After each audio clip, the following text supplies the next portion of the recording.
evening. I'd like to call to order the 20th meeting of fiscal year 2019 of the Milton Planning Board. I am Cheryl Tagayas, the chair. Jenny Swenson, member. Julie Denman, clerk. William Clark, Planning Director. Lauren Master, Assistant Town Planner. Brian Furs, member. And I understand that April will be arriving, we hope, around 7:15, and Rich will be joining us by phone at 7:30. So administrative items on the agenda, our next meeting dates are April 11th and April 25th. We have approval of minutes. We're going to defer that until our clerk arrives, which is April. And we will defer committee updates. And we're going to defer citizen speak just to take care of new business because we have two guests here that we don't want to keep too long. So with the two new business items is, first is the discussion of the May town warrant. There's, I think, Article 39 is the, relates to the bylaw review committee, and Peter Mullen is here. He's the chair of that committee. Welcome, Peter. Thank you. So just give us an overview of the article, Peter, just so we're informed about what you're thinking relative to the zoning bylaw. Just for a little bit of background, back in 2013, the selectmen invited in the Department of Revenue to do a review of the town's fiscal management. And one of the recommendations that came out of that was that the town review its bylaws and that a lot of the bylaws were old and out of date. That got referred to the Town Government Study Committee. One of the things that they did is they ended up recommending to town meeting in 2015 that the moderator appoint a bylaw review committee. We got appointed. I was on that committee. I'm the chair of that committee. And when we drafted the article about our creation, we looked at the existing bylaws and we picked out 4 bylaws that we thought were too long, too complicated, that we wouldn't particularly be able to do an efficient review of. And among those were the Personnel Administration Bylaw, the Zoning Bylaw, the Wetlands Bylaw, and the Stormwater Management Bylaw. So we were going to look at everything but those. And we gave ourselves a 3-year period that would have to complete this review. There was a delay in appointing us. We didn't get appointed and have our first meeting until November of 2016. When we started, we learned from the town clerk, Susan Galvin, that she had reached out to a company called General Code, which codifies municipal bylaws and creates and maintains an electronic database of bylaws that you can update and the public and other people can access. At the time, the bylaws that the town clerk's office had, the general bylaws, were only current through 2007. And the zoning bylaw, I think, was current as of some date in 2009. So I don't know all the background, but I think the planning board actually came up with $9,900 and signed a contract with General Code to do a codification of all the bylaws. We're in the process of doing that right now. We recently, in the last month, we've received from General Code a first draft of a codification of Milton's bylaws, which was to take all the existing bylaws and put them into General Code's format. They've now given us back an electronic and a hard copy of that. And the purpose now is going to be to distribute those bylaws to anybody who has an interest within Milton Town government. So with regard to the zoning bylaw, we would be getting that draft back to the planning board and also the Board of Appeals, because there's provisions in there that relate to the Board of Appeals to get their input, things that they think either got in there wrong or things that they think should be added, deleted, changed, whatever, simplified. The hope is that we're going to get all this information from, all the bylaws that we have back together, and that we'll have one complete draft, probably not until maybe next year's town meeting. If we're really efficient, it would be this coming fall town meeting. But we think it may be more likely next year, next annual town meeting, or somewhere right around there. We might have, if there's a lot of things to vote on, then we might have to have a special town meeting just about adopting bylaws. But in any event, we don't view ourselves as taking any kind of a detailed review of the zoning bylaw. We would send that to you. If you can, if you have the time and the inclination, we think it is an opportunity to look at the bylaws, see if there's things there that you don't want anymore, or you think can be simplified, or I guess if there's things that you think should be added or reorganized, then, that could be accomplished. I think the kind of guiding principle we're going to have with people that we're sending this draft to is that, if it's a controversial or, substantially substantial change in the bylaw that's likely to draw a lot of debate and controversy, then maybe this isn't, the time or the place to make the change, and that it should just be a separate article that ends up, in an annual town meeting and gets debated and decided whether it gets adopted or it doesn't. But if it's non-controversial, or if it's, just correcting errors or, things that aren't going to be controversial at all, we could accomplish it as part of this project. So that's where we are. I don't know if anybody's got questions or wants other things. Yeah, so I was wondering, someone like Alex Whiteside, who's very familiar with zoning, 32 years, would he be able to access this and give some Not only feedback? would he be able to, we had one of our members resign, and Alex was appointed to the bylaw review committee. Excellent, excellent, and okay, yeah. He's told us that at some point that the planning board designated him as their representative with regard to any rezoning project, any rewrite of the zoning bylaw. Right, the codification, right, so Susan Galvin had asked us about who might be best to be involved with that, and the board decided that we would ask Alex if he was interested in doing that. So that was before he was even officially on the committee, I think. But, so Excellent. he is involved, Okay. yes. Oh, good, because I couldn't top that. So. 2 years of familiarity compared to 32 is quite different. Any other questions for Peter? Okay, so thank you, Peter. I just thought it would be nice for us to hear from you directly before we get to the floor of town meeting. So I appreciate right. your Thank coming you. in. Thank you. Thank you for doing all that work. All right, bye-bye. Bye-bye. Okay, now we will move to the homeowner association documents for approval for Milton Woods. And we have town council John Flynn here in case there are any questions. John, would you like to come to the table? Thank you. Maybe, John, if you don't mind, just give us a brief overview of what our role is here in reviewing these documents tonight. Yes, when the planning board issued a special permit, one of their many conditions was that they prepare, that the applicant, the developer, Pulte Homes of New England LLC, prepare homeowners, HOA, homeowners association documents that would be approved by the planning board and by town council. As it turned out, that the timing of that was such that the closing occurred and documents were recorded with the understanding that they would be vetted and possibly amended.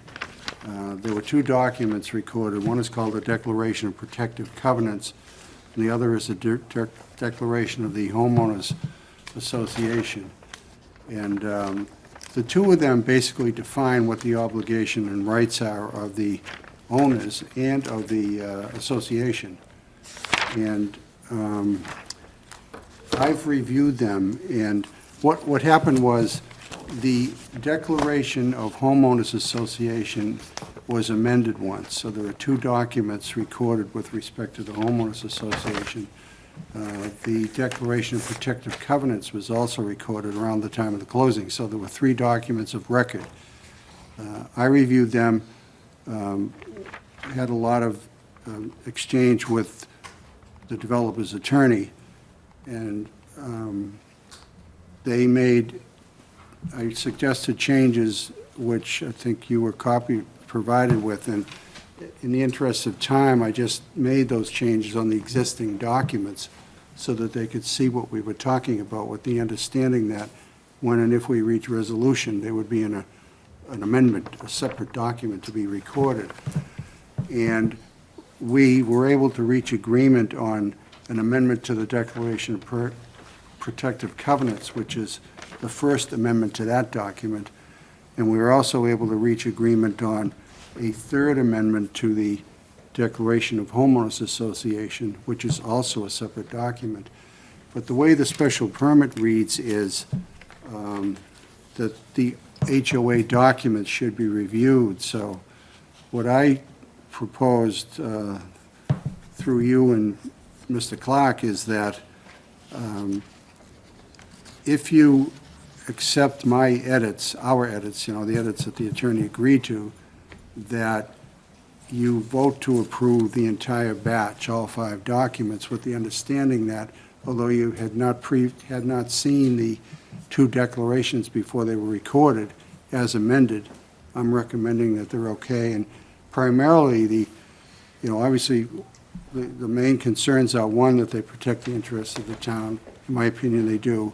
And 2, that they are consistent with and follow the intent of the special permit, which I believe they do. So I'd be happy to answer any questions about them, but I hope that the amendments are self-explanatory, but if you need them explained or if you have any questions about them, I'd be happy to answer.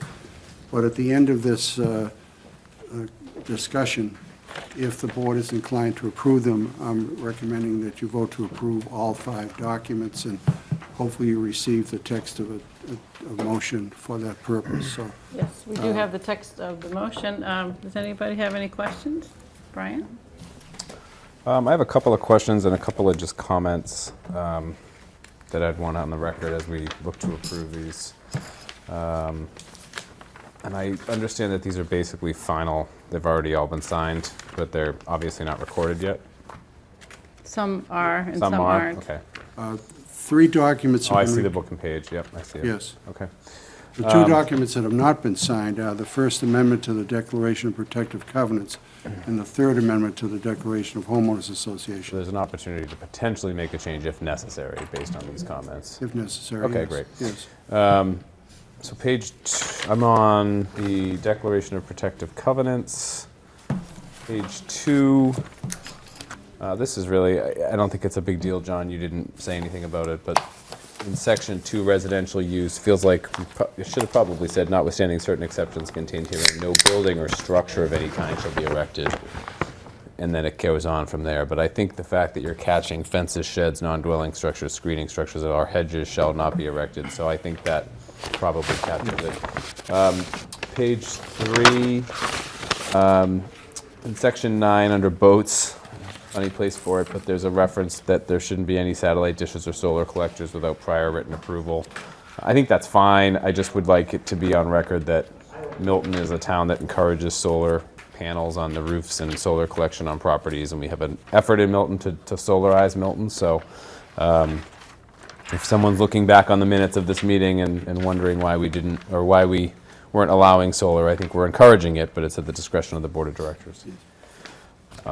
Page 5, under signs, just another note. Obviously, we've had our own discussions about sign bylaws, and we obviously can't restrict political signs, but Yes. that's, I think, handled by the Constitution. Yes.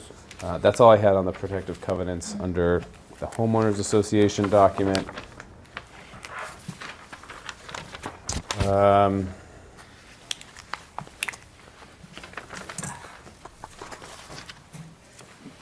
Guess my only question on that, John, was under section 5. I just want to make sure it's explicit that if a lot owner does not maintain the roof foundation drains and pipes related to thereto, which exclusively serve his or her lot, that there's some mechanism by which the board can require it or do it itself and Either put a way. lien on the property. But is that clear in this Yes, document? I Okay, believe great. so, yes. Okay, thank you. That's all I had. Any other questions? Nope. Okay, Denny, you make a motion? Yep, I move that the planning board approve the following documents regarding the Milton Woods development. 1, the Declaration of Protective Covenants, Milton Woods lots. 2, First Amendment to the Declaration of Protective Covenants, Milton Woods lots. 3, Declaration of Milton Woods Homeowners Association. 4, First Amendment to the Declaration of Milton Woods Homeowners Association. 5, the Second Amendment to the Declaration of Milton Woods Homeowners Association. A second. Any further discussion? All those in favor? Aye. All those opposed? None? Okay. Thank you, and congratulations, you're selling your first Easiest moving one? you've ever, This easiest is meeting you've great. ever had I here. might stay around for the rest of the meeting. It would make you feel better about the own. Yeah. your own segment. So I just wanted to thank you for getting time on this agenda. You know, we have a closing tomorrow, so this was really important. So we really appreciate it. And I wanted to thank Mr. Flynn for working with our council over the last couple of weeks, going back and forth quite a bit. And so appreciate you getting the review done and getting, and your support tonight. And we Looking thank good you up too, there. Mr. Flynn. Yeah, it looks beautiful. Good job. All right, A lot of great. stone up there that you're moving around. There's some stuff. All right, thank you very much. Thank you. All right, thank you. Move to approve the minutes. Okay, now, did everybody get a chance to review the minutes? Yes. All right, great. So then, go ahead. So I think everyone was here, so I'll just read all the minutes in one sheet. Okay? All right, so I move to approve the January 24th meeting of this year minutes. I move to approve the February 14th, 2019 minutes. I move to approve the February 25th meeting minutes, March 7th meeting minutes, and March 14th meeting minutes. Second. Any discussion? All those in favor? Aye. Aye. All right, well, that's a relief to get through those minutes. Just for the public hearing, Rich Beeler will be able to join us at 7:30. So we will get a little bit of administrative done before then. Actually, next I'll move to citizen speak. Is there anyone here who would like to address the board on a matter that does not include Wolcott Woods? Because Wolcott Woods will address that with the public hearing so that it's all on the record. Okay, seeing none, no one wants to take us up on citizen speak. Lauren, yes. May I phone in Rich Beeler? Sure, is he ready? Yes. Okay, great. Then we'll move right to the public hearing. So the 7:15 Wolcott Woods special permit public hearing. Do you have those rules? Oh, did I give them back to you? Sorry. It's Sorry. okay. Right here. I took them. Thank you. So sorry.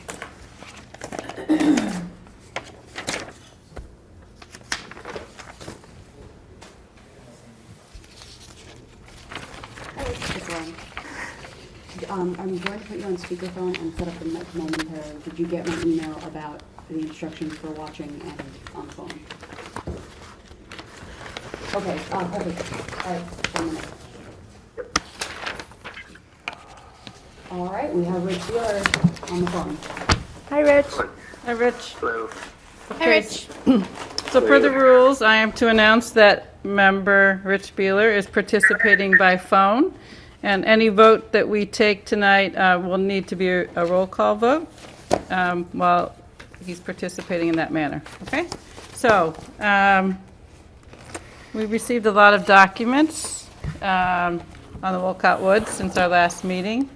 Hopefully, everyone has had a chance to review them. I think we wanted to focus primarily on our deliberations tonight, but I did want to give the applicant an opportunity to discuss a few things that were emailed to us since our last meeting. So if you wanted to have an opportunity to come forward. Jack or Ned? Looking at me with bewilderment. So we received in our packets last time, or since our last meeting, Things that we've put forth. that you put forth, right. So you sent to us a detail of the berm detail. You sent us the street tree layout, which I guess both are self-explanatory. You sent us a building elevation of unit type B and D. And you sent us a botanical name list, right? Plant list? Yes. So those are all self-explanatory. You did have, well, I guess there was a meeting of the Historical Commission on Monday, and we received a letter from the Historical Commission, and I see Meredith here. Meredith, did you want to, oh, and Stephen O'Donnell, the chair of the commission, is here. Would you like to come and address us and give us an overview of your discussion? Sorry, Jack, I'm booting you off now. It's too good to be true. Get to the table at 7:25. All right. Thank you. Welcome. Thank you. Steve O'Donnell, Chair of the Historical Commission. I'm not really sure I have a whole lot to say other than what is in the material that I finally got to you yesterday. I'll be very happy to answer any questions that anybody has, but I think that what we put down on paper is pretty much where we're at right now. You did ask for some sort of a consolidated statement, which we believe this is. I did want to review a couple of items, and I think we're going to probably want to get a sense of whether there's consensus on these as a board. But I did have some conversation, and I think Bill also separately had conversation, and Lauren, about a couple of the provisions that you've put forth. So under D, the carriage house, does everybody have their copy? Yeah, Of the- just as a quick Okay, preemptive, sure. I have not had a chance to look at this. I Okay. would love to review it quickly before we Okay, go so let's into the go through questions, it. if you don't Okay. mind. I agree with that. So did we get that handed out tonight? Yes, it Yeah. was in the stuff that was right here. So is it, It was emailed maybe, Yesterday Yeah, afternoon. I read it from you. Later than I had intended, Yep. but oh, that's that's okay. the way it Fine, as long as we can worked go through it tonight, it's fine. so the first several paragraphs deal with the historic structures, right? Okay. So if you, there's a lot of detail that I understand the applicant has agreed, right? That's correct. There is a lot of detail, but our feeling is if it isn't in writing, it's not going to happen. So we Understood. tried to put as much detail into the preservation aspects of the buildings as we could. And with, there is very little in this document that has not been agreed upon by both parties before. There are a couple of items, one of which is the paragraph on the carriage house. We had hoped to have more information before we wrote this. We have the information we had on Monday and went with that as best we Great. could. Thank you. But yes, this is very detailed, but again, our feeling is if it's not in writing, it's not going to happen. So my understanding is that the details would become an exhibit, which are referenced in our decision, so that it would be incorporated into the decision. So we'll have to discuss certain things that are outside of the three structures, I think, in terms of how they relate to other aspects of the zoning or other opinions that we've heard from other parties. Right. But with respect to the three structures, did you want to, Brian, did you want to have him go through all the detail of the three structures? I would be happy to understand if if anywhere there are disagreements on the three structures, and if there aren't any, I'm probably okay with. My understanding there's no disagreement on the three structures. Is that right? That is my understanding as well. Okay. Dolly, have you had a chance to review this? I have. Are there any disagreements in the first three, in the three structures? There are. Great, thanks. but we can skip on. Yeah, okay, so on the carriage house, I think, that, you know, we all discussed it, well, we discussed at the last meeting how it was an encouraging idea, that maybe a compromise idea, to be able to preserve the carriage house by virtue of having it be moved. And so I see that you discussed that also. We did. And we're supportive of that, so if you want to just give your kind of comments We on are that. supportive of that. Yes, it's a compromise. I think it would be terrific if it happens. It's kind of a win-win for everybody. Mr. Daugherty gets rid of it. Mr. Walker says he'd like to have it and will preserve it. So it's a win-win. The issues or the problems we had on Monday, we're trying to determine where is the assurance that this is going to happen. The proposal is still under discussion, so it's not definite. It may happen, it may not. So while we support the proposal, we were also trying to look at, well, if this proposal doesn't go forward, then what happens? And it's our understanding Mr. Walker has not seen the inside of the carriage house, although he says that is not of particular significance to him. He's interested in the structure of the carriage house, okay? We understand that there is a several-step process here. Mr. Dolly doesn't own the land yet. He can't convey any land to Mr. Walker until he owns the land. Mr. Walker can't move the house or realistically even, the building, or even realistically prepare to move it until he has the land. And what happens if, after he gets the land, he decides he doesn't want the carriage house? Or what happens if he moves the carriage house, keeps it on blocks while he's preparing the foundation, but then decides he doesn't want to preserve the carriage house? So we were trying to deal with the ifs and the possibilities. Mr. Walker seems very sincere. He seems committed to following through the proposal when and if it gets put together. But again, if it's not in writing, it may not happen. So we were trying to deal with, yeah, the proposal's great. If we had it in front of us, terrific. It's a deal. We don't have that. So that's kind of the, So before we move past that, Mr. Corcoran, do you have comments about the progress of the agreement with Mr. Walker? I know last time you said that you were in discussions or in negotiations, you had an understanding but not final documents.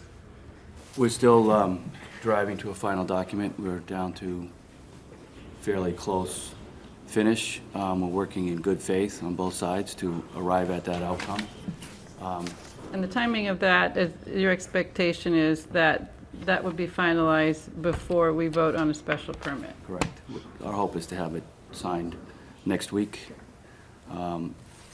This relocation of the carriage house is an important component of that. It's important to Mr. Walker. It's obviously important to the developer.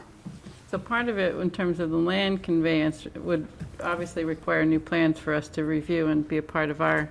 We submitted to you for review tonight the overview of the plan showing the carve-out of that 1 acre. It just came in today. We just got it late today. I forwarded it and have copies. Did you, I'm sorry, excuse me one second. Did you forward that to Rich I made it available for him via Dropbox. so he can access it? Yes. Okay, because we can have it up here and Rich can Yes. have it there. Okay.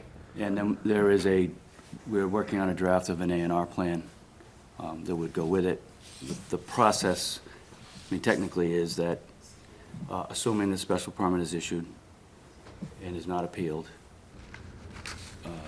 Northland will acquire the remaining 27 plus or minus acres that are currently owned by Carberry family. This parcel is part of that parcel, so it has to be purchased. He's got to get his financing. He's got to purchase that. There'll be a closing on the purchase. There will immediately be a conveyance of the 1 acre and the easements that go with it. We will be presenting for the board's review as an exhibit to that document, an A&R plan for endorsement that would go in escrow pending the closing. So there would be conveyance of the land, recording of the A&R plan, the recording of the deed, and then the recording of the mortgage for the financing of the purchase on the balance of the 46 acres. All of that scheduled to happen sometime early this summer, post-appeal period on the special permit. So from a legal point of view, we have to issue the special permit before the closing of the property can happen. So the way the special permit would be written would have to take that into account, right? In terms of, we wouldn't have this final agreement, wouldn't get executed until sometime after our special permit is issued, right? The agreement will be signed Okay. before, It's just the conveyance wouldn't happen. it's the physical conveyance Okay. that nothing, because we can't acquire the property until after the appeal period is run. No, Okay. no lender's going to finance the purchase while there's an appeal pending. Okay. So, at our last meeting, we talked about, well, what kind of assurance could we have about what happens to the carriage house? And we asked, I think, Bill or Lauren to talk to John Flynn about that, and Bill did. Were you part of that conversation, Lauren? Yes. I have a quick summary, and it's not the news you want to hear, but it's a transaction between two private property owners. It's beyond the jurisdiction of the planning board to have any involvement in that, and as we know, we don't have any sort of bylaw that can require preservation of a historic structure. The demo delay bylaw would still be applicable, but other than that, that's it. Question on the demo delay. I don't know who can answer this question. Perhaps the Historical Commission can. So you have an opportunity when there's a demolition permit filed for a building that meets certain criteria to have the opportunity to file a demolition delay. Correct. What permits are required for relocating a building? Building permit. So it's a building permit. The fundamental here, and I understand the commission's desire for some level of certainty, but Kevin Walker, in good faith, has made a very strong and compelling argument before them and with us that he plans to relocate the carriage barn. It's going to cost him 6 figures to do that. He's going to have to get a foundation permit and build a foundation to receive a building that is massive. It's 3,500 square feet of footprint. That's a very expensive foundation. He's going to pay lots of money to pick it up and move it, probably in more than one piece, because the pathway is not going to be wide enough to accommodate an 80-foot wide building. That's right. So he's going to have to, that's going to be a more expensive relocation than moving it in one. He's going to move it to his property, he's going to put it on a foundation. The notion that he's not going to preserve that after that expenditure, It's not it's what- just, that's and I not what- understand. That's not what we're worried about. We're not worried about him preserving it once it's sat back down on the foundation. I think the concern is that it just ends up getting torn down. Or it gets put on blocks to get moved and then it never gets reset. And that's Well, my understanding of the, I mean, I- it's going to be understand. preserved with the 2-year demo bylaw. Correct. The 2-year bylaw after But it's the fact reset that- anyway. But the fact that if he moves it and put it on blocks, he's already spent. I hear you. I get I it. mean, that's, I get it. So the issue is, just for you to understand, we've been advised by town council that we don't have any jurisdiction to make that a condition of our permit, just to address what happens to it, once it moves. We understand that. Unfortunately, yeah. Again, the concern was, if he changes his, one of my questions, when you get inside and see the inside, what if you decide you don't like it? He said, well, I'm not really concerned about the inside, I'm concerned about the structure. Okay. But again, once this piece of land is conveyed to him, what if he says, oh, I don't want it anymore, I changed my mind? He's got an acre of land, he's not spending the money to move the building. I understand that that's part of the legal agreement, actually, is that he doesn't get the land if there's not an agreement to move it. He doesn't get one without the other. That's my understanding. It's all one. Yeah. Okay. So the other part of that were about the path that was mentioned last time. We've talked about that a bit, Lauren and Bill, I believe, and I also had a conversation, I believe, with Ned. Part of this, the tree protection plan applies to this as well. So, you know, there would be, they can't modify anything in the landscape that would impact the tree protection plan anyway. So if there was something that was required in the move, once they get a mover involved, and it would impact that, they'd have to come back to us. Yep. So we're protected with that already, so we don't need an additional protection there, is my understanding. Okay. Okay, so anything else about the carriage house? No, the only other thing I'd add is I think this special permit doesn't preclude you from filing a demolition delay, I don't think. So if the agreement, if you find that the house doesn't end up getting moved and a demolition permit is pulled on that building, you still maintain that right. For a 2-year delay. Correct. Which is just about the time when that phase of the project would be getting done. I hear you. But yes, you're right. I mean, there would, yeah. Rich, do you have any questions or comments about the carriage house? Nope, Okay. not this time.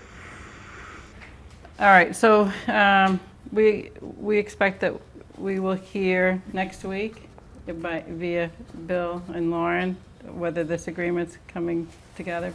Ned? We'll keep, yes, when we have the agreement, we'll let you know that it's been signed. So I actually, while we're on the carriage house, should we look at that plan? Or do you want to look at that later, the A&R plan? It's however No. you want to proceed on that. We're happy Would to- you like to see the plan, Stephen? Well, sure, let me just add one thing. We hope this deal comes together. If it doesn't come together, this board still is working towards a deadline for a special permit. Now, I'm sure Mr. Dolly hopes to come together, I think Mr. Walker hopes, and certainly the Historical Commission does. But what if it doesn't? Again, there's so many contingencies here. So anyway, and that's built into that paragraph. Understood. Okay. Yeah, understood. That's why I'm asking about the timeline, you know, is that I don't wish us to spend our time on something that maybe when we have a lot of things already that we Right. can begin to address, and we know we need to address things yet at another meeting, so that's something that we can continue to discuss at the next one, rather than what ifs at this one is my thought. Okay. But I do think while you're here, it's worth taking a look at the plan. We need the light, I think. You got it, okay. So what we did was microphone.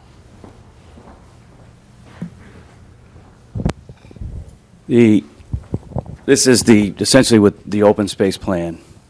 The modification to the plan would be that this 1 acre parcel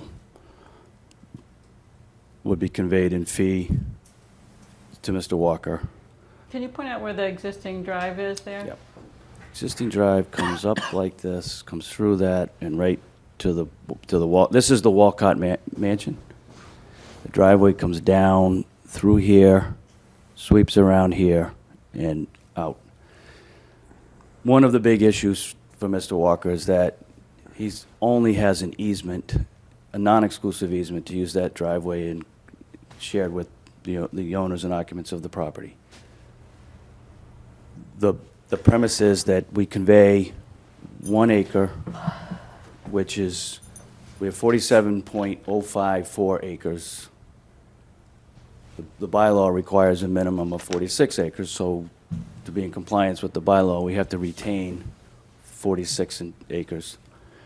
But we convey 1 acre in fee that will include this component of the driveway. We're granting him an exclusive easement over this component of the driveway, and then there's a non-exclusive easement over the lower portion of the driveway because we've got sewer coming out, we've got access to the detention basin that we need to provide access to, and so that's a shared easement area. That would all be conveyed in one document, indeed, with the easements. We would, the property, the development would retain 46 acres, 60% of open space on 46 versus 47 is a slight reduction. It drops to 27.6 acres, I think, from slightly over 28 acres. And the setbacks had to be honored because there's a 175-foot setback from the property lines closest point to the nearest buildings. So, and 125 to nearest roadway, that doesn't, that's not in effect on, really on this side of the property. It is in effect on this side of the property. So we had to honor those conditions. There will be a, I think currently Northland owns approximately all of this to the left, about 19 acres. The balance of the property is still owned in multiples of parties, different trusts owned by the Carberry family. So this property would all get conveyed to Northland, immediately would convey off this piece, and then mortgage goes on top. This, the carriage barn is here. So this whole area is already slated for clearing to account for the new roadway, these new dwelling units. There's infill that has to take place with the driveway here once it develops, asphalt comes out. There's a tree right in this area that has to be accounted for, particularly with respect to the relocation. So as he brings it down, he's got to get around that tree. And, you know, we're accounting for approximately 60 feet of width that we know we can account for relative to the pathway, and Mr. Walker's working relative to that and how he plans to stage the relocation of the building. We have to clear the path. He has to move the building. Okay.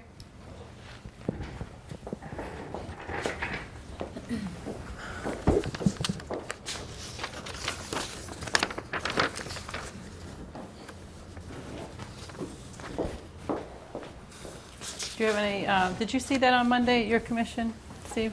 Not in quite so much detail as we saw Okay, tonight. but the general location? Yeah. Okay, That was just produced at 4 o'clock. okay. All right. Then we can move on to the additional recommendations, okay? Item E1, again, addressing all of the structures, all of the buildings that are remaining. Yes. Yeah, so my understanding is that's something that's been agreed to also by the applicant, right? Okay, so we'll be happy to include that in the Exhibit E as well. And then on the next item, E2, you're calling out particular of the unit types, which are the single families, the type As. And Lauren, did you have that we could pull up? Yes.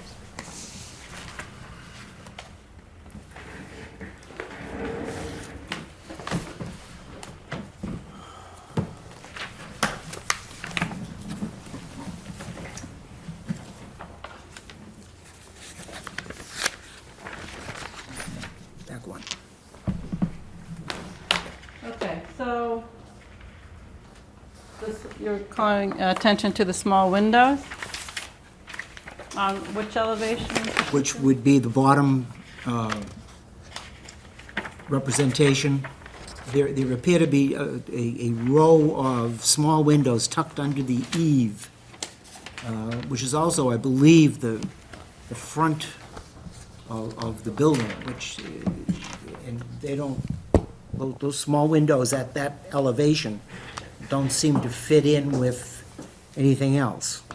So those are in the master bedroom? Is that right? And again, we're making the observation, it doesn't seem to, it seems to violate that section 13A, that small windows disruptive to the architectural continuity shouldn't be used. All right, so the ones on the top elevation, those two windows are in the bathroom where there's the lavatories.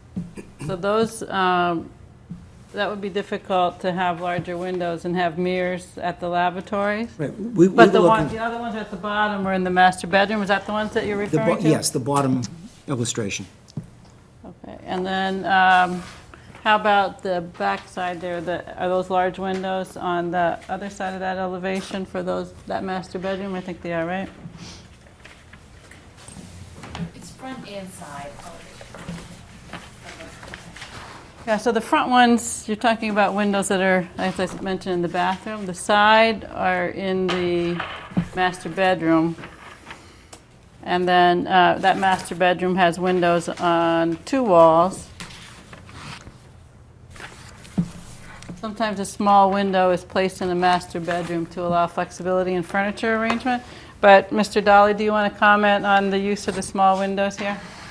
I think you articulated the design rationale for that. Okay, so it's more,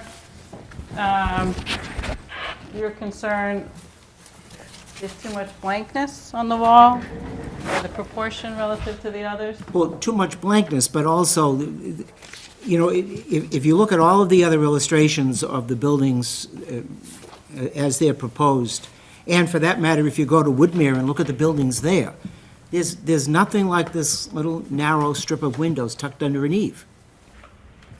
And that just seems out of character with all the rest of the designs. It's an observation. Right, okay. It's, we're Okay. tossing the ball to you. That was an Okay. observation we made. All right, so I guess what we can do is we can either decide whether we want to continue to discuss that now, or if we want to put that on our list of things to decide. What's the sentiment? Silence. I know, Sentiment. I'm willing to do either. I'm happy Okay. to, if we want to put a baby to bed, I'm happy to do it. I'm happy to put the baby to bed. Yeah. Okay, so I, what's... Let's do something. Let's put something to bed. Putting the lights back on. All right, I have some comments I'd like to make later, because of the commissioner later, so if we are going to be. I suppose that's fair. We probably should wait until public comment before Okay. we discuss. So- That's a fair point. Yep, it's a fair point. oh, did you, Yep. okay. oh, okay, It's not okay. other public members, but also. Yep. Sure, Sure, okay. that's a great, okay, okay, so we'll Thank put you, that on the getting off list. of our silence on that. Okay. The next item is E3, the landscape features. This is also covered in the tree protection plan and delineated on the site plans. And in terms of the temporary fencing, that's in the construction management plan. Lauren, did you have comment about that? No. No, okay. You looked at that as well, right? I you- actually you did. do, I Denny? actually like Okay. the way that they put this, because I'm still concerned that, that we don't have all the no disturbance zones protected at all times, as this has it. So, I know that's a huge task, because you have a 47-acre property, but we're only talking about protecting the part where we're doing construction, not protecting everywhere else that could be open to subcontractors. But I know So- there's gonna be somebody on site, which does make me feel better, but I do like the way they worded this. Temporary construction fencing shall be erected around all no disturbance and protected areas. Some of it won't be available to do though right away. I mean, what's available, you mean? Because some of it, they're not going to be getting access to until they get to that phase. You know, like you're not going to want to disturb landscape until you're ready to get to that phase, right? Right. So you're not going to do the whole site at once. I think we discussed, I wrote it down a few minutes ago. We discussed a per violation fine under the construction management plan, which we'll talk about over, I assume, next couple of. I do go down on my list. So, I mean, my expectation is that that's gonna be a pretty big I deterrent. think you also required a Google Earth.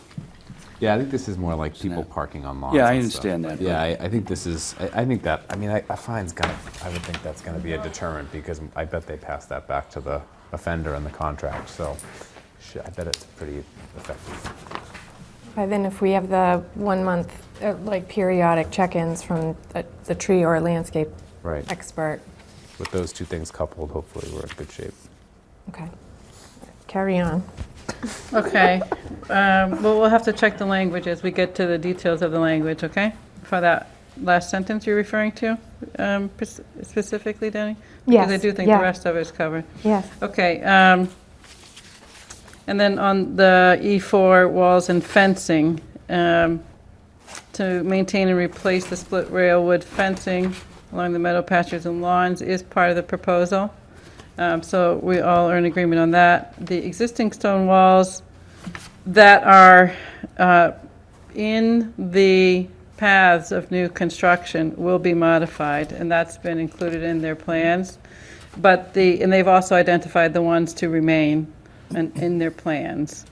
So I think that's covered, because the plans themselves are part of the permit. And so if they deviate from the plans, then they're not in compliance with the permit. Or if they deviate from any of the exhibits. And then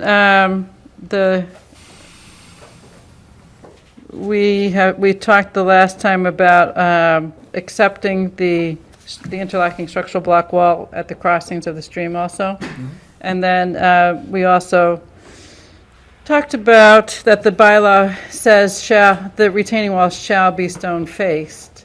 And so we can require, and we've talked to the applicant about requiring that those walls be stone faced. We don't necessarily have in the bylaw what the stone face construction is. Some of these that are retaining earth next to roadways, I think we can't mandate that they be constructed of mortared or dry stacked when they have to actually retain earth. And an engineer really needs to make the determination of the way that earth is going to be retained. But we can suggest that the stone facing match the existing stone walls to the extent that they can obtain it and use material that's being removed from one place to another. Does that seem reasonable to you? Okay, so I just wanted to highlight that, because that's, I think, a level of detail that we have to be careful about. And then item 5, the applicant is going to, on their drawings, they do say that. Okay, so item 6, again, this is consistent with their application, and this is something the board will have to talk about, the material of the walkway, because the Bicycle Advisory Committee has requested that we make that a impermeable surface so that it's more accessible to more people. So that's something the board will have to discuss, and we'll get back to that one. This walkway, sidewalk, whichever you prefer to call Right. it, is going from a driveway on one end to a driveway on the other end. Anybody who's going to bicycle on that is going to bicycle along Canton Avenue, go into the driveway, along the path, back out onto Canton Avenue. It seems unlikely to us that that's going to be used by bicyclists. I think it's more of a pedestrian, and if you wanted to loop and you do the driveway loop all the way down, one of the things about that, an impermeable surface, or rather a permeable, if you think about the path that goes around the pond behind Glover, Turner's Pond, and the path that used to be, that kind of construction along the Ponset bike path, I think it is.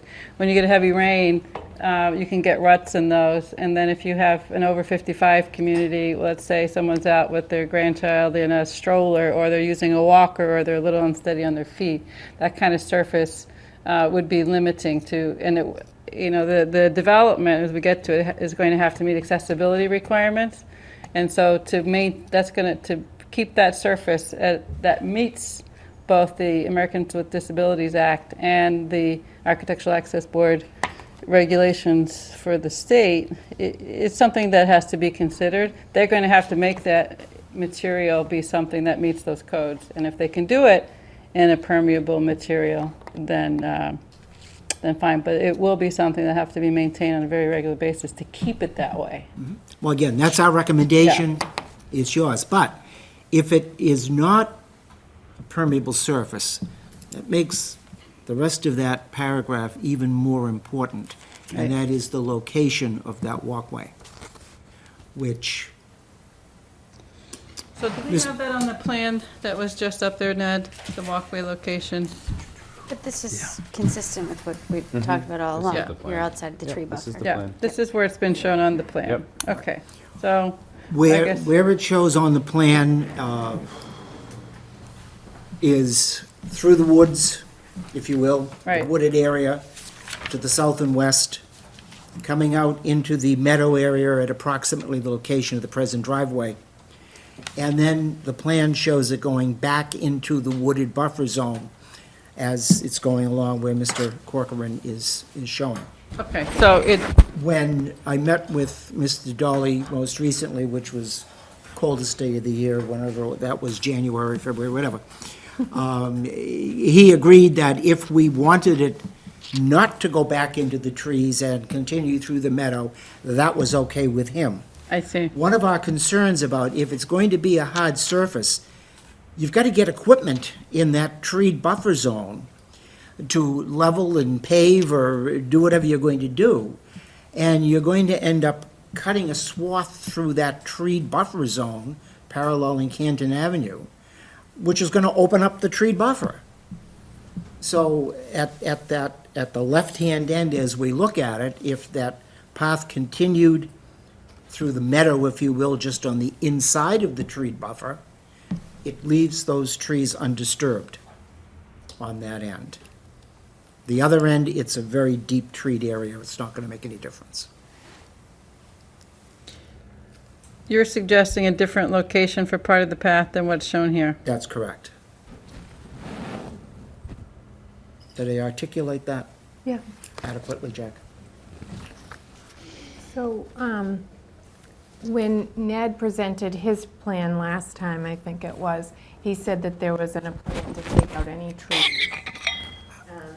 Right, there, you know, one of the words that crops up throughout so much of this, we propose to do this. There is no proposed work in the Manor lawn.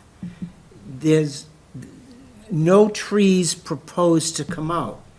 But to get a piece of equipment, and there is an old cart path or a farm path or something through there, to get a piece of equipment in there big enough to create this walkway, particularly with a hard surface, you're going to cut swath through the in trees. The tree protection plan and the requirements in the zoning and in the draft decision would have fines for taking out trees that aren't approved to be taken out and protected. And I was going to propose we do a condition, if it was okay, because Ned had said no trees, or we could limit the number of trees. We could say no trees in the walking path, or a limit of a certain number of trees. Go ahead. Do you want to respond? What Mr. O'Donnell said, based upon our site walk on the near coldest day of the year, if not coldest, is correct. That as we went left on the plan here and crossed at the base of the field, what is known as KC Farm Field, and then through a wood line right there, the path can either come back to Canton Ave, and there is an alleyway there where a impervious pathway could be created in a light touch fashion. And as Mr. O'Donnell and I stood there, this was on following the bike committee's thing, the notion of getting a dump truck with macadam into that section for a 6 or 8 foot paved, impermeable, whatever the right word is at this point, is completely inconsistent from where we started with the whole streetscape of Canton Ave and the buffer and so on and so forth. I will further say that if we're going to put a ribbon of macadam across the Manor House lawn, out in the lawn, and at the base of the KC Farm Field as it's known, I think is equally inconsistent with where we started 3 odd years ago with this property, and was the basis for this pathway being permeable. Thank you. And I will resist deviating from that premise that the conversation with the neighborhood and the town meeting and you all and the other boards started with. I think that we're going afield. Cheryl? Brian? In reviewing for this meeting, one of the other things that the bicycle advisory committee asked for was a sign at the base of the hill, base of the driveway, saying no, or watch for bicycles. Is that something you've agreed to? Yes, we've already amended the sign. That's great, okay. So, So, give or take here, if it sounds like the historical commission and the applicant are in agreement, and maybe we can. what, moving the location to the lawn? No, about the surface. Impervious. No, I mean, I think, it's Pervious. going to have to be. Pervious. Yeah, I mean, Joe Prondak modified via Lauren a draft decision in which he said that they have to be compliant, and we'll leave it to them to determine the permeable material that's going to make them compliant with the handicap codes, That's fine. as far as I'm concerned. So we I'm just can't trying to usurp those codes. I'm trying to resolve the discrepancy Yeah. here between bicycle and historical and applicant. And it sounds like the bicycle committee got something. They also requested a full circuit sidewalk, which they got.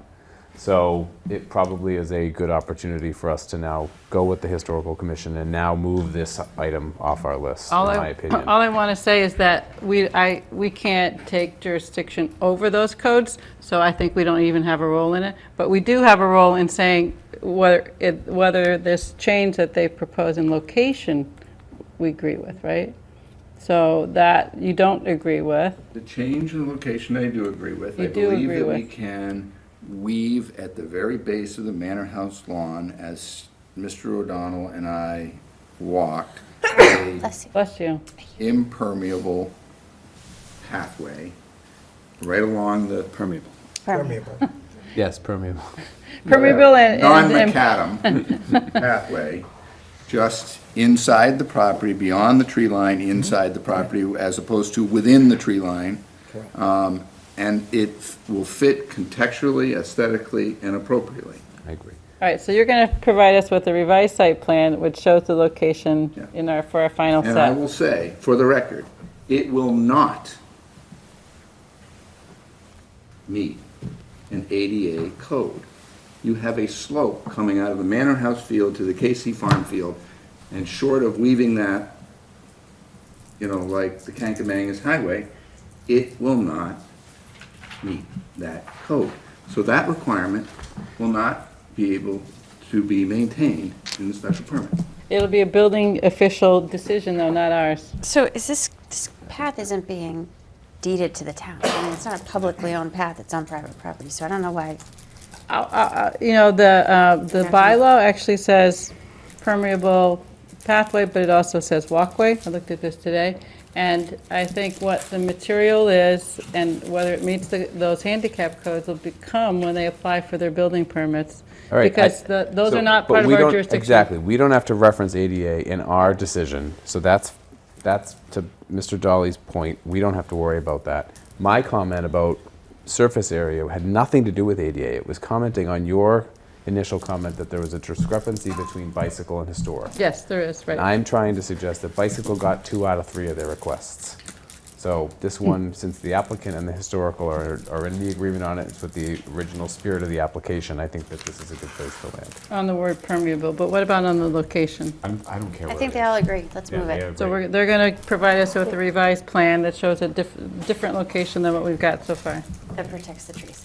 Okay. And I think my point was, I think the standards are a little different. If this was going to be a publicly owned and maintained walkway, I think the ADA compliance would be a lot more significant than being on a private property. I mean, I have a I don't lot know, of projects with trails that I aren't get- ADA compliant I on get sued private all the property. time, but for private property, but well, who knows? But Well- then again, it isn't our thing, so. Yeah, it's, as I think we're better off leaving it in the Yep. jurisdiction where it lies. I agree. So on the next item, ready?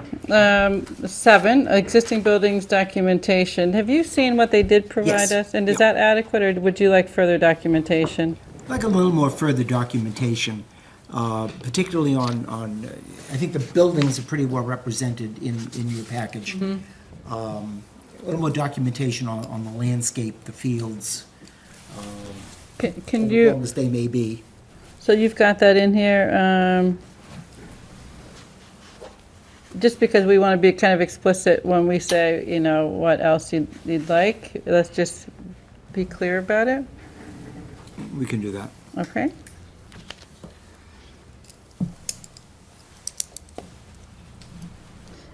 All right, and then, okay, everyone, move on. Number 8, securing and protecting the buildings is something we talked about, and we did get put into, I think it's the construction management plan? Yeah. Yeah. Okay. So that's covered. Review prior to construction, I understand, did you speak to the applicant about this, the commission, Steve? I'm sorry, say, On number 9, did you speak to the applicant about I this? believe this is just part, we just kind of reiterated, this We is part of the reiterate, bylaw. yeah. Because, It's part of the bylaw. I think 9 and 10 really just reiterate.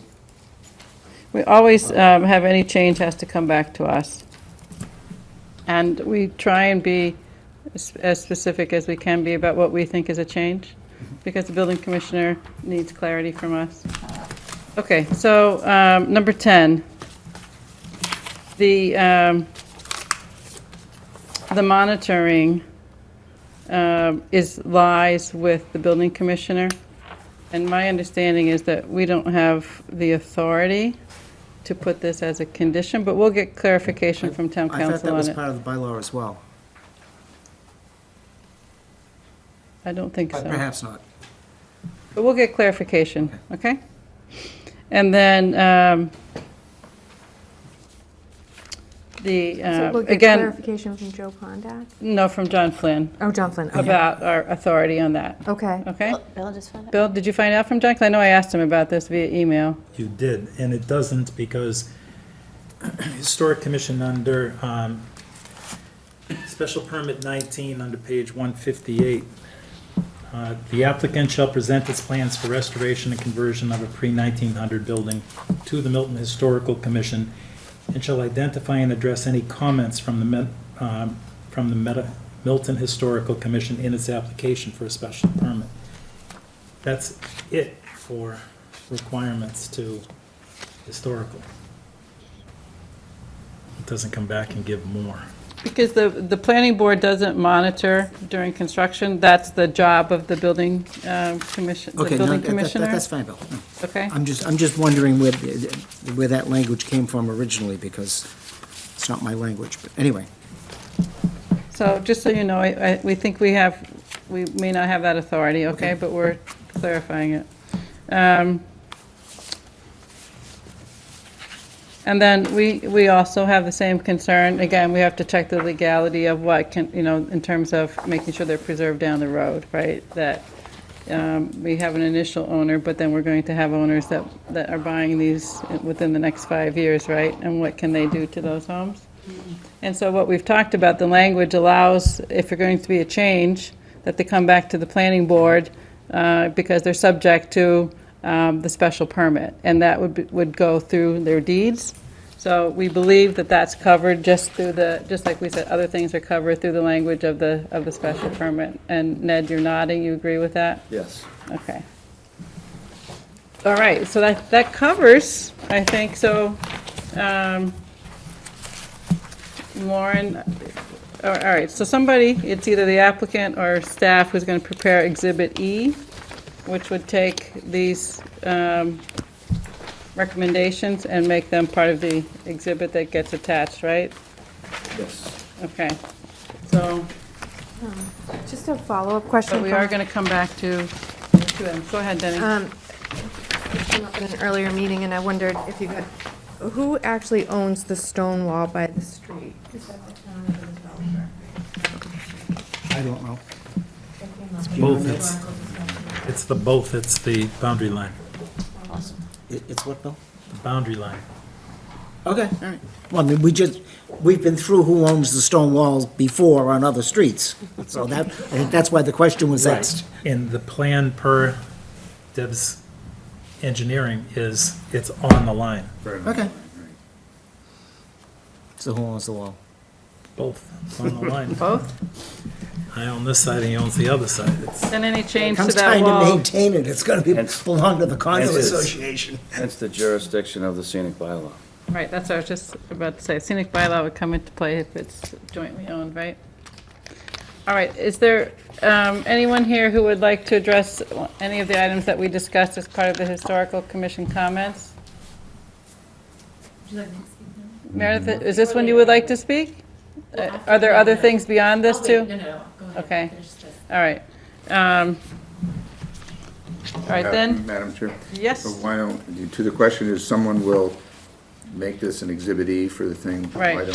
Why, if you would allow, and Mr. O'Donnell is amenable to, why don't the applicant and Mr. O'Donnell and his commission try to get this in final form with some of the input that we've heard here, and/or will be forthcoming through staff, so we can get a final document back to staff. all right, so please don't include the things that we already have covered in other places in the special permit that are duplicative here that we talked about, because we don't want conflict between one or another, right? So the It will A, generate it in a red line fashion. yeah, okay, So that we can all see what we're starting with and leaving with. okay. And see if we can get alignment on what we want to attach. Okay, sounds good. Thank you. Thank you very much. Stephen. Well, and thank the commission for us, will you? I know that you've met and discussed this a lot, and we appreciate your feedback and input. Well, we made comments, and you've said, well, we can't do that, or we may be able to do that. That's what we're trying to do. Right. We're not the planning board, we're not attorneys. We're looking at it from our perspective and tossing the ball to you. And we appreciate your effort. Thank you. Thank you. Okay, now, we have a couple of other, before we get to some of the other documents, the draft documents, we have a couple of letters we received, and I think the applicant was provided copies of these as well. One's from the Blue Hill Neighborhood Association, and one's from the Friends of the Blue Hills. So, we can talk, the Friends of the Blue Hills is short.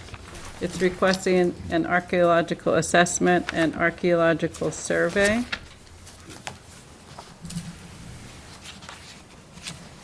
Is that something that this special permit can request, Bill? Was it required of your MIPA review? No. No. So Mass Historic reviewed and said they had no Made comment. no comment. And I don't think this board has jurisdiction over that. No, I mean, Mass Historic reviewed it. If Mass Historic punted. It can't be a Right. condition I of the agree with that, permit? especially No, if Mass bec- Historic wanted. Mass Historic Commission through They weren't MIPA. aware, 'cause They we were didn't- noticed. They were noticed, but they weren't aware of that it's in an archaeological hotspot. The, We didn't have, But that's their job to their job to do figure that. that out. There's a map that's attached to the ENF. we didn't have a period of time where we were able to, get them our comments. So, Who wasn't? the board. or We the didn't weigh committee. in with them during the MEPA process. No. But in this case, I do think Mass Historic has a lot of GIS data themselves. I mean, I don't know if it would have made a difference. The description of the project was pretty extensive, including reference to 4 buildings that were on the Macris system. So there was specific alert within the ENF, the ENF itself as to what this property contained. It sits next to the Blue Hills. It's an area that is within a lot of people's interest. They determined not to comment, for whatever reason, there was no comment. So based on that, I think that the jurisdictional issue is what it is. Do you know your MEPA number?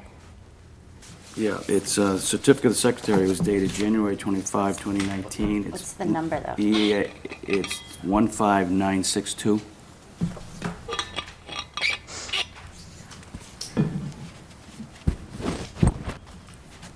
The only comments were from MassDOT and from MWRA.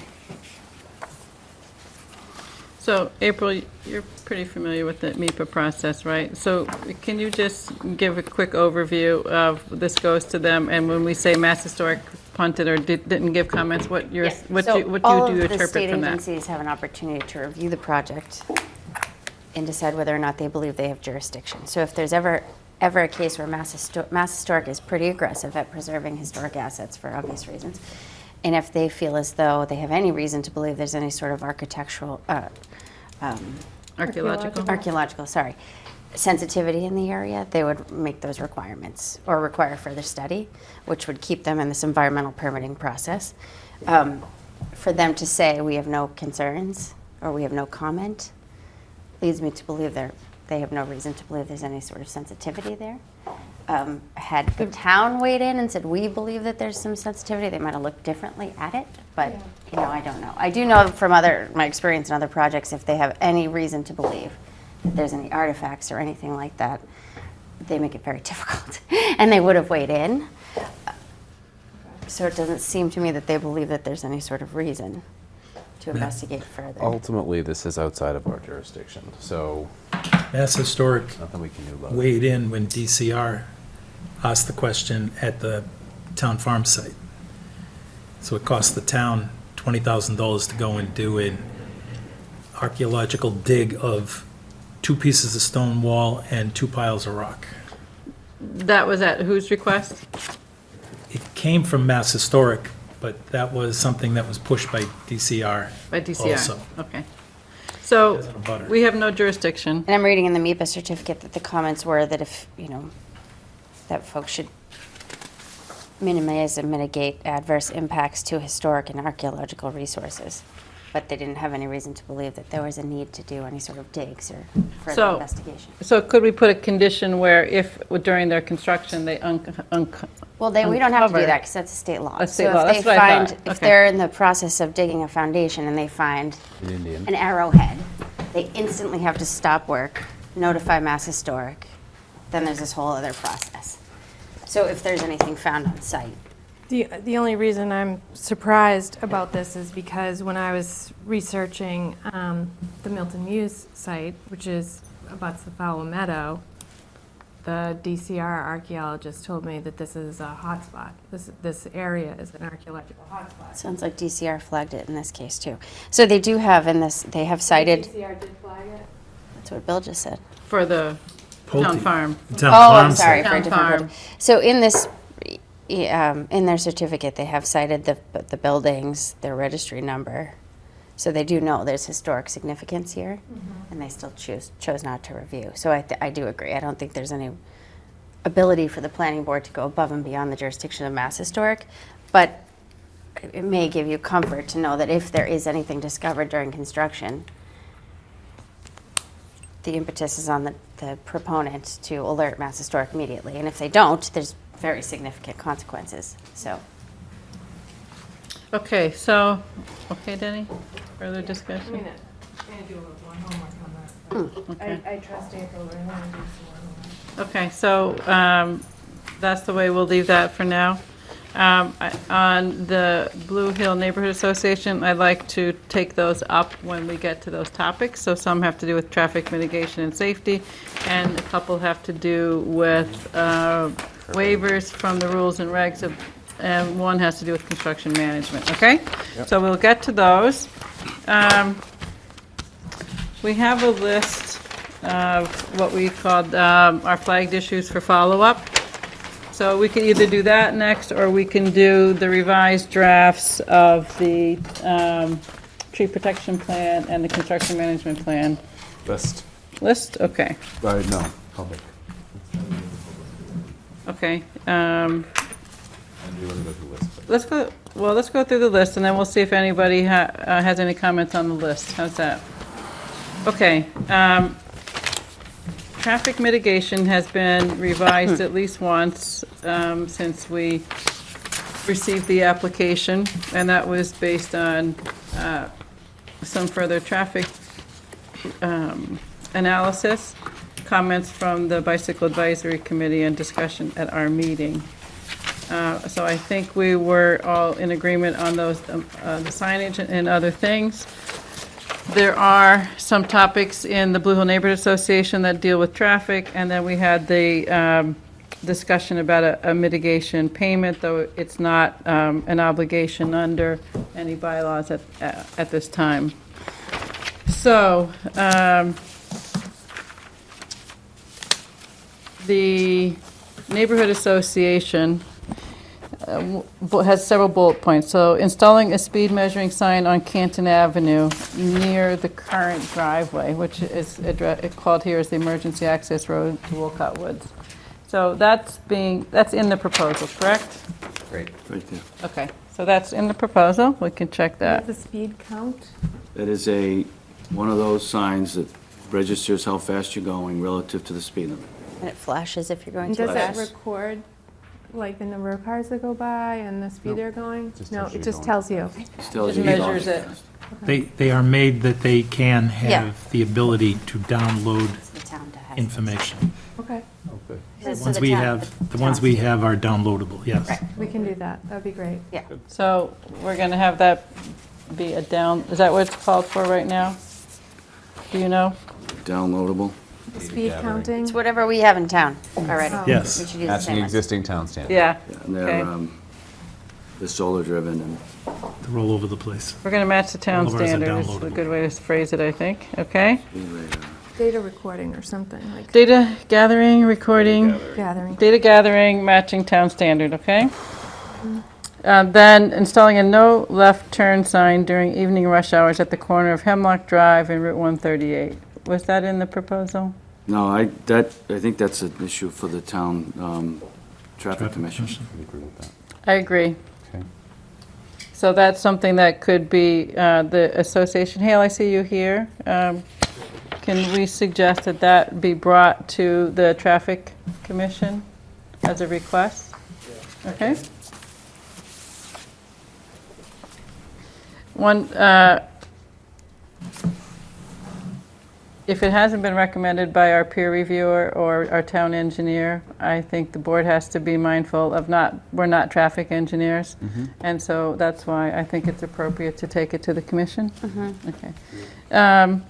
The third, install a, Chicane, I'm not even familiar with the word, chicane. chicane, an artificial narrowing or turn on a road at the southern end of Canton Avenue, Route 138. This is another one which I feel as if it's out of our, It also came from the Bicycle Advisory, remember Lee Toma?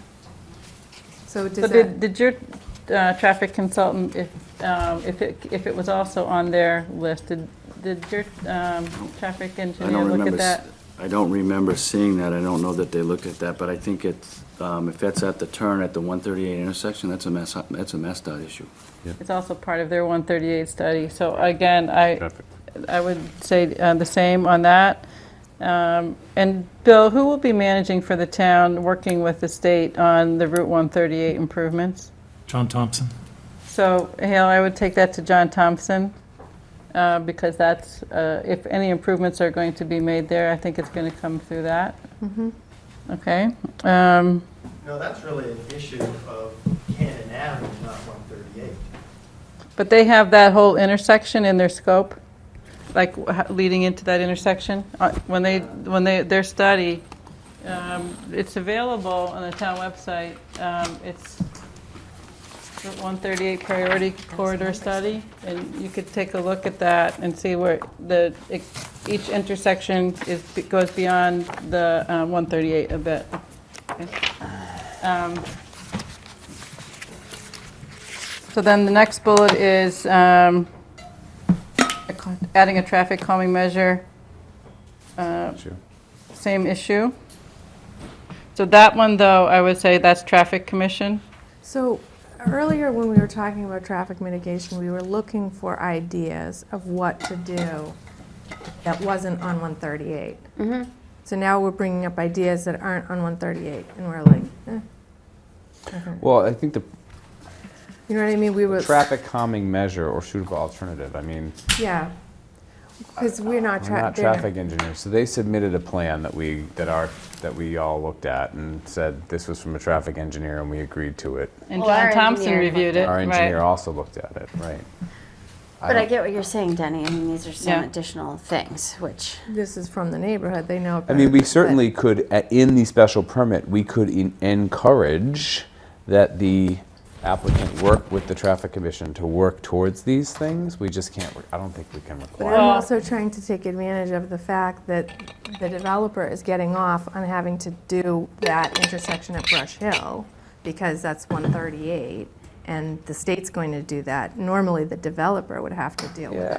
Yeah, I mean, I'm So- not convinced that this project is putting out enough traffic to warrant that level of activity either. I mean, you're getting a lot of signage and you're getting a contribution to the fund. I mean, I think it's a pretty, they're doing some good work here, in my opinion. I don't think a $27,000 contribution is that meaningful for the scale of this It project. matches what our bylaw requires. Yeah, but our bylaw doesn't apply to this.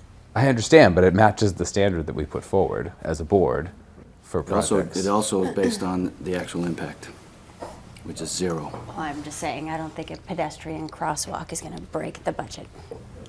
And I also don't think signs cost very much in relation to. No, it's really just a question, I don't think it's about cost for me, it's just a question, like when you're doing a traffic controlling measure, it can have an impact on other things, and though John Thompson, the town engineer, or the traffic engineers are the ones who can evaluate that. One of the things that the Traffic Commission has done, which I personally have questioned, is put up a lot of one-way signs on a lot of different streets without doing traffic Horrible. studies to see what the impacts are, and I'm afraid that this is the same kind of thing. It's like it might be a good idea, or it might be a well-intentioned idea, but could have impacts on something else that we're not the ones to have expertise to dictate and decide upon. That's why, I mean, if we feel as if a couple of these are something that they can look into and have a response to us back very quickly, then otherwise, this is something that we had on our agenda a couple of months ago, and the conversations with John Thompson were several months ago at least. And I'm concerned about kind of reopening a whole new discussion on them at this stage in the process. Yes, So- Bill? By pushing some of these to the Traffic Commission has the ability to go and try some of these issues. Whereas if the planning board says, this is what we want, should the Traffic Commission and then the selectmen get it and give you what you're asking for, there's no way to reverse what is put in there. If the Traffic Commission is doing it, the Traffic Commission does these things, and they'll put in that for a period of 30, 60, or 90 days, they're going to try this to see if it works. I have another idea. What about if we take this list to the traffic committee, the neighborhood, be happy to go with the neighborhood, we could sit down with the traffic committee, see if they would recommend any of these ideas that this neighborhood has, as if they think they're helpful, and let the developer pay for them. Do you know what I'm saying? Like, if they're right, and the traffic committee agrees that this would be a good thing to do for traffic calming and speed calming and Yeah, safety. so you're getting a fund Right. that is supposed to be used to For- offset impact from this project. So the $27,000 should be used to pay for those type of things. Right, that's what was, my suggestion was going to be, is that we have an amount, if it's the 27,000, and that we, that, there could be these items brought to the Traffic Commission, this would go into a fund, which the town engineer, I believe, is the way we said that fund was, the decisions were going to be, disbursements from that fund would come from the town engineer, right? I think that's the way that article. This project doesn't even apply to it, so we're asking them to make a contribution to the fund. They're not, and then the fund exists. So the good news is they can then spend the money, but I think it would have to be spent in accordance with the rules of the bylaw, which are that it has to be from impacts of this project. Which is what these are. Theoretically are. Right, yes, So can I April? just make a recommendation? Some Sure. of these things I agree are Traffic Commission. I mean, I think the pedestrian crosswalks could be something that John Thompson could look at and say whether or not he thinks that makes sense. Pedestrian crosswalk, fine. The Where's the sidewalk crosswalk? is- Last So- one. I mean, this is The sidewalk, yes, I don't know about that, but the pedestrian crosswalk, I mean, this isn't a huge request. And even the traffic calming, which I think you already have part of your plan, is some traffic calming. Yeah, But- what's not clear is the traffic calming measure. We've got traffic calming measures with new signage showing turns, showing dangerous blind drives ahead. A lot of those things we've addressed. I don't know what else is being asked for I don't know. in this bullet. But what I would like to do is ask if we can have John Thompson look at these last two bullets in recognition of what Denny said. The neighborhood has requested these things. Some of the things I think do need to go to Traffic Commission and probably can't happen in the timeframes we're talking about, but a pedestrian crosswalk is not a huge ask.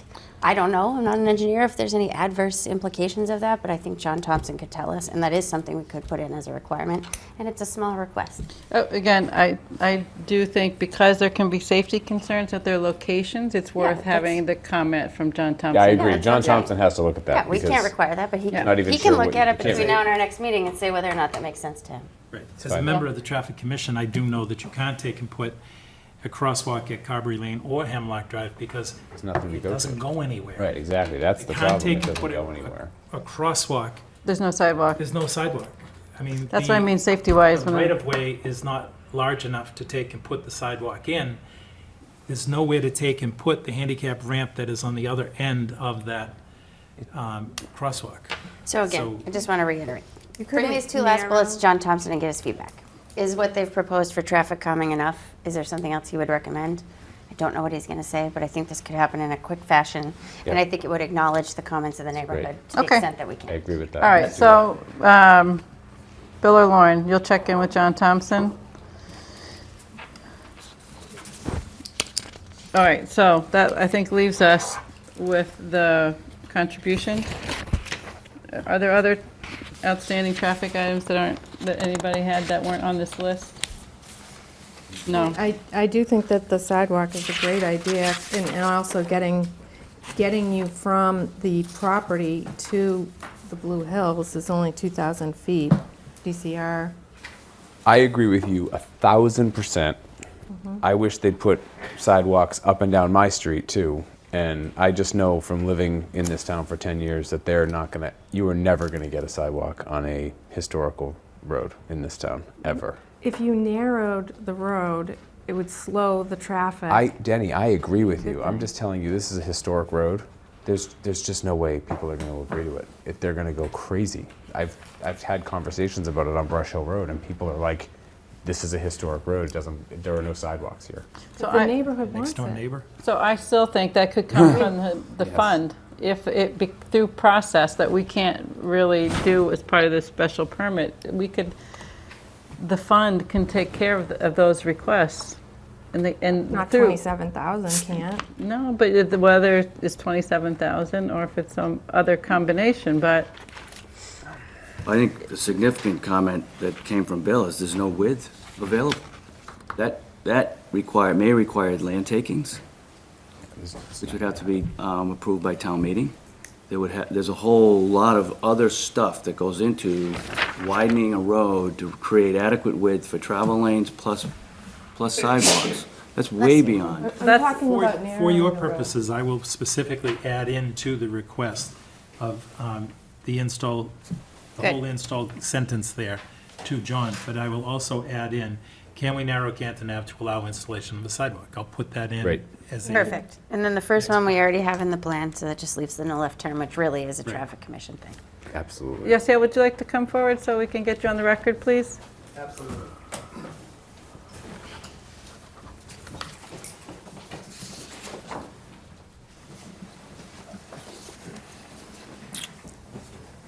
My name's Hale Smith. I live at 1632 Canton Avenue. I am also the president of the Blue Hills Neighborhood Association. I'm here actually this evening on the association's behalf. The neighborhood's been following this project very closely, ever since the application came before this board. And I'll point out that Northland has extracted a lot from the town. What's going into this development is approximately twice what would have been allowed under existing zoning before they started this process, and they only got the change through by threatening less favorable outcomes. Canton Avenue has sidewalks along its entire length except for the last half mile of the road. And it's crazy. There was a family with 6 boys who lived right across from sort of Jack Weeks' hockey rink, who moved away from the neighborhood because they were concerned that their kids couldn't play safely, in their front yard. And we have this, multi-million-dollar project happening, and there ought to be something that comes out of this for the neighborhood. So there's a lot of requests in here, some of them specific to the development itself, others, to management, others to public safety and traffic mitigation. Yes, traffic is a problem. It was a problem before this project, but this project is only going to exacerbate it. And, let's look to the developer to give something back to the town instead of simply taking from the town. Thank you. Okay, thank you. So you heard we're going to, through Bill and Lauren, look into, or have him provide an opinion on the advisability of the recommendations that you've put forward, okay? And we will hold off on any decision on those. We noted that the first one, we're going to add data gathering and match the town standards. Now the mitigation, I think some of what we were suggesting is if some of this takes more analysis and maybe trial, that it wouldn't be something that could be decided in the short term, that some of this could come from a mitigation fund. So we've talked about, it's not a huge, yes, Brian? No, go ahead. I'm just registering that I want to say something. It's not mandated. We didn't have the bylaw in place when this application came forward, so it's been offered as a way to address some things that have been suggested would be improvements. So we need to agree upon the idea and the suggestion of the amount. Yes, Brian? So not only was the bylaw the bylaw was in place when this application came in, but it did not apply to this application. And town meeting just decided again to not have it apply to this application in its last session. So I think it's very magnanimous, frankly, for this developer to put this forward since we don't require it of this project. I asked for it. I'm excited they met the request. We didn't give an amount. They actually met what we suggested should be the contribution in our bylaw, which doesn't apply here. And I personally I think it's a great outreach once I thought about the amount and how they calculated it. So I thank them for doing it, and I'm a huge supporter. All right, so any other comments on the amount? I'd like us to... I would just comment on the amount, that the amount goes to the entire number of units, including these 6 affordables being developed off-site. Okay. I just want, I think it's already on the record, but I agree with April that I think that this amount is rather small for this size project. And when we were talking about the bylaw, we had said projects like this, or for instance, I think we even named like the Falcone project, that the formula wasn't for projects of this size, because projects of this size could do mitigation that would be, And they're doing mitigation on top of it. yeah. Well, they're throwing up a few signs. I mean, let's be real. Okay, we're going to continue to disagree on this, so, I mean. Rich, do you have an opinion on the proposed amount into a traffic fund? No, yeah, I mean, I think I agree with Brian and what I was just hearing. Yeah, I don't want to repeat it just to save time, but yeah, I'm in agreement.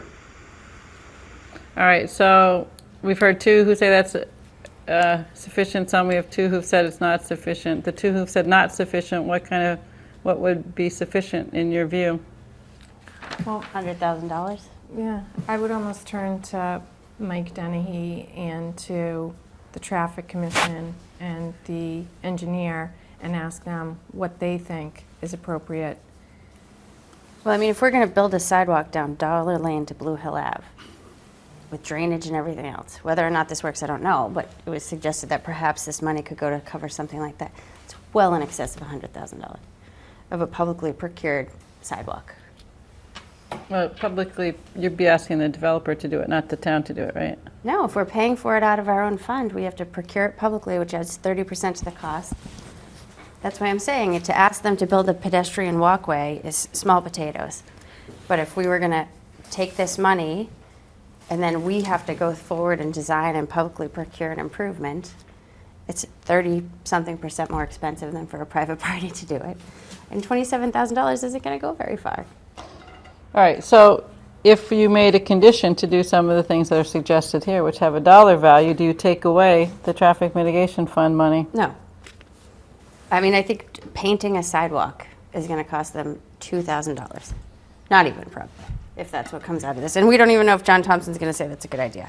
I'm not convinced any of these bullets are actually going to come to fruition. And what they've really done is suggested signage. And I think they're not wrong. That's the best that they can do. But I think in lieu of that, they should give us a more significant contribution so that we can do improvements as time goes on. We've already said if and when this 138 project goes forward, there's all sorts of work to do on the public ways in the vicinity of this project that we don't have money for. I sit on the capital planning committee. There's no money. So if we have to improve our own intersections as a result of this 138 project, which everybody's relying on is going to fix all these problems throughout the whole review of this project, we don't really know if that's even happening, but if it does, we still have to pony up some money to fix the rest. And this is what we have to work with. Well, let's remember that we can only require mitigation for something that's related to the project, not just to fulfill a need that the town has for making improvements Well, on I roadways. understand that, but I also understand that we've been talking about challenges related to traffic that we all are talking about being fixed by this proposed 138 MassDOT project, which is on some out year on the tip, and it's not even designed. Really, we don't even know if that's even going to happen. Yeah. So, I mean, we've heard from Ned quite a few times that that's going to solve a lot of these problems, so we really shouldn't talk about it because it's going to be addressed by somebody else. May or may not, and there's still things that we're going to have to do. So I mean, you can't have it both ways. You can't say, oh, those are not our impacts, but somebody else is going to fix them, so let's not even talk about it. I mean, it's either somebody's going to fix them because there's impacts to be repaired, or it's not part of this conversation. And it's definitely been brought into this narrative. Ned? My only comment is that your traffic consultant agreed with our traffic consultant that there were no impacts to traffic with this project. We therefore have no basis to request mitigation. We've offered mitigation, which is beyond what you would otherwise be able to secure in the process of this permit. You can't just determine that this is an expensive project and therefore you need to throw money at it. This is an expensive project all the way around. So you don't typically have off-site traffic mitigation requirements for your other projects? I do. And they're always directly related to the impact of your traffic study? It comes out of the studies that go through the process. All right, so I guess my view is, I'd like to see John Thompson's opinion about these, because there would be costs associated with them if there's something that would be something we'd like to include. And until we get that we defer discussion about the amount. Everybody agree with that? Sure. Okay. So Bill and Lauren, as soon as you can get that feedback, I think it would help us think about preparing for our next meeting and the discussion on that. So rather than, if we can get it sometime next week, rather than waiting 2 So, weeks. We discussed traffic in early January. It's March 27th, 28th. This is dated I March said in early 27th. January, I also had a conversation with you off the record that I thought $27,000 was not I know we anywhere did. sufficient. So I just wanted to throw that out there. This isn't the first time you've heard this from me. I'm not referring to that. I'm referring to all these other things. It's 2.5 months post the discussion we had on traffic. Okay. And we haven't received any of these other comments. And 2 weeks ago, you specifically asked each board member to produce a list of comments that would be subject to discussion by last week, so we could have it. And we haven't gotten any comments from any board members in the last 2 weeks. You got them So from all of me. a sudden, we're getting things tonight. You did get them from me. I got them from you, but I haven't got them from anybody else. I mean, I've been bringing this up consistently. This has really been my That's only it. comment. Yes. I'm not going to sit down and reiterate it for you in an email. This is I your under- job, right? I This is what understand you that, do. and that's been flagged as an issue in the matrix all the way along. Right. And that was subject to this discussion, but other things, So these items, I think you'd have to, installing a sign or a traffic calming measure, I think if we just got an opinion about those are not large cost items. The sidewalk may be, and there might be other issues that make that impossible to request. And so it seems to me we did say at our last meeting that we invited the public to provide us with any feedback because we were going to be doing our deliberations. And I do agree that that we should at least try and get feedback on these. Ned? I appreciate that, I understand that. All I'm saying is, we've been months, Understood. and at the last minute, we're getting a set of comments that we now have to take into account. And other bodies have to take into account between now and when this process has to come to an end. And that's why I asked if And we that's a can get fairness that. question. We can get that feedback as quickly as possible. I think at the next meeting, we'll have to decide what we want to do about that, and I don't think we can delay it anything beyond that, okay? So, Denny, yes? I just wanted to know, I rewatched all of our meetings. Not that I'm tired of anything. But I watched every single meeting again, and I noticed that we've had 10 meetings since November 1st. Since November 1st, the board has spent over 16 hours watching Walcott presentations and having discussions with Walcott. The board has spent under 3 hours hearing from the public. So I think now is the time where we want to welcome the public. And, I mean, that includes Historic Commission, Shade Tree Advisory, and everyone. So, I would say that In all due respect, that's absurd. the public We've been has talking about commented this at every project hearing. Since September. Members of the public have been at meetings, they've come to every single meeting, and and they everyone can sat and speak at listened. any of the meetings that they so choose. You and the board have invited them to speak at the meeting, and to suggest that they've been muzzled for 10 meetings. You've had 16 hours. The public has only taken up 3 hours. Everyone has come to every meeting and sat dutifully while you did your data dump, your huge data dump. And now I want to hear from the public. The huge data dump is materials that you No, it's specifically important. asked us It's for. important, Okay, and Danny. it's good, but it's also Danny and important to Jack, hear from please. the public. All right. Thank you for your energy, both of you. But I do want to make sure that we stay productive. There's been a lot of information to go over. A lot of it's technical. We've asked for presentations to review it. We've tried to solicit feedback, and we did request people to provide feedback to the extent that we can address the few comments on the traffic. I don't think we have a lot of additional comments that are new. I think these can be addressed, and I'd like us to be able to continue our conversations and move forward, okay? We have almost 30 things to get through. That's what I said. I'm asking for everyone to, we did historic, okay? So we got that. We do have some further, and Meredith, anytime you feel like in this discussion you want to come forward, raise your hand, and anybody else who wants to speak to a particular item. just raise your hand. So I think we're all set on the historic, is that correct? On these? I think so. Okay, Yeah, I good. mean, I think we've decided that we're not preserving the carriage house. We are preserving it, but the special permit won't require it. Right. Right, and then, I don't know about the second thing. I guess Well, that's handled in the conditions that we just reviewed, and it will be part of Exhibit E, correct?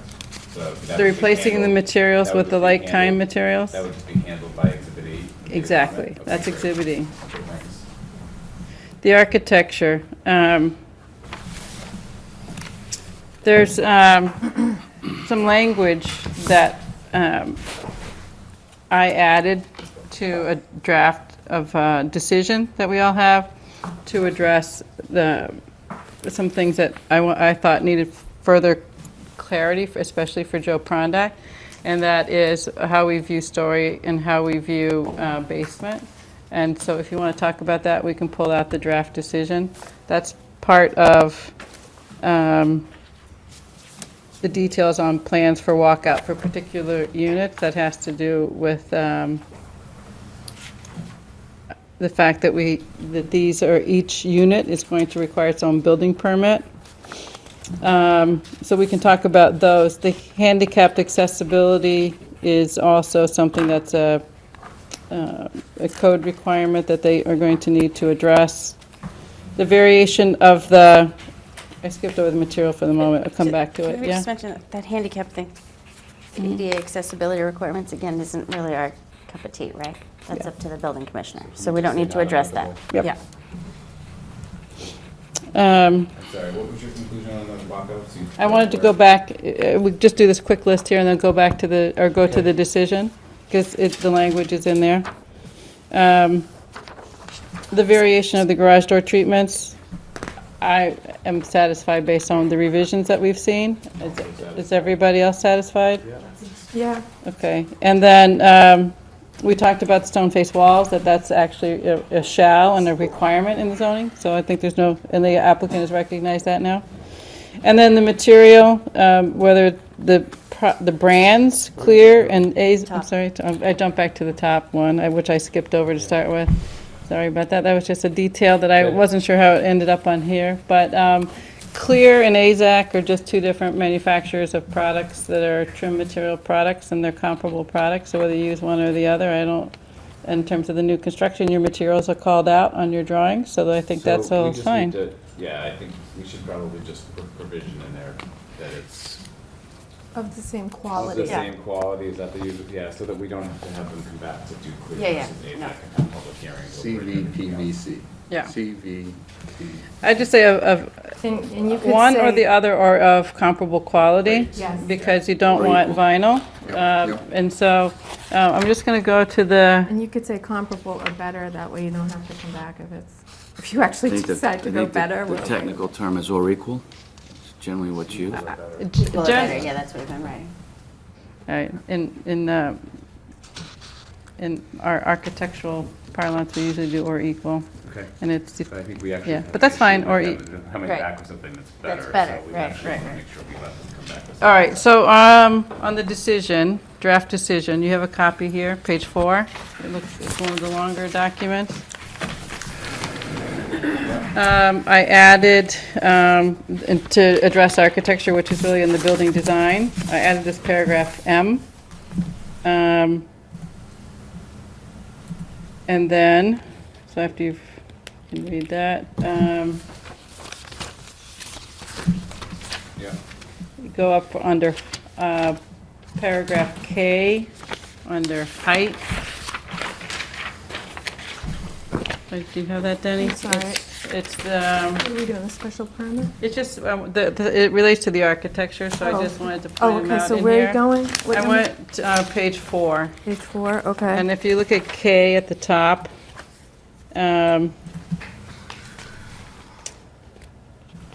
because the bylaw says 2 stories, and there's no definition of story in the bylaw, Joe Prondak wanted us to be clear, so he knows what he's enforcing when he gets the building permit applications. So this language has been reviewed by him. Ned has reviewed it, Jack's reviewed it, I've reviewed it, and it ties it to the plans that we've reviewed. And so if anything changes substantially from the plans, it comes back to us.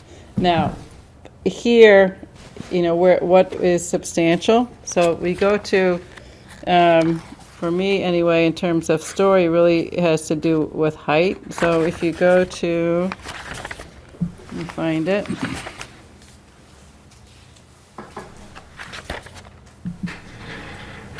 Under grading, page 9, paragraph 18.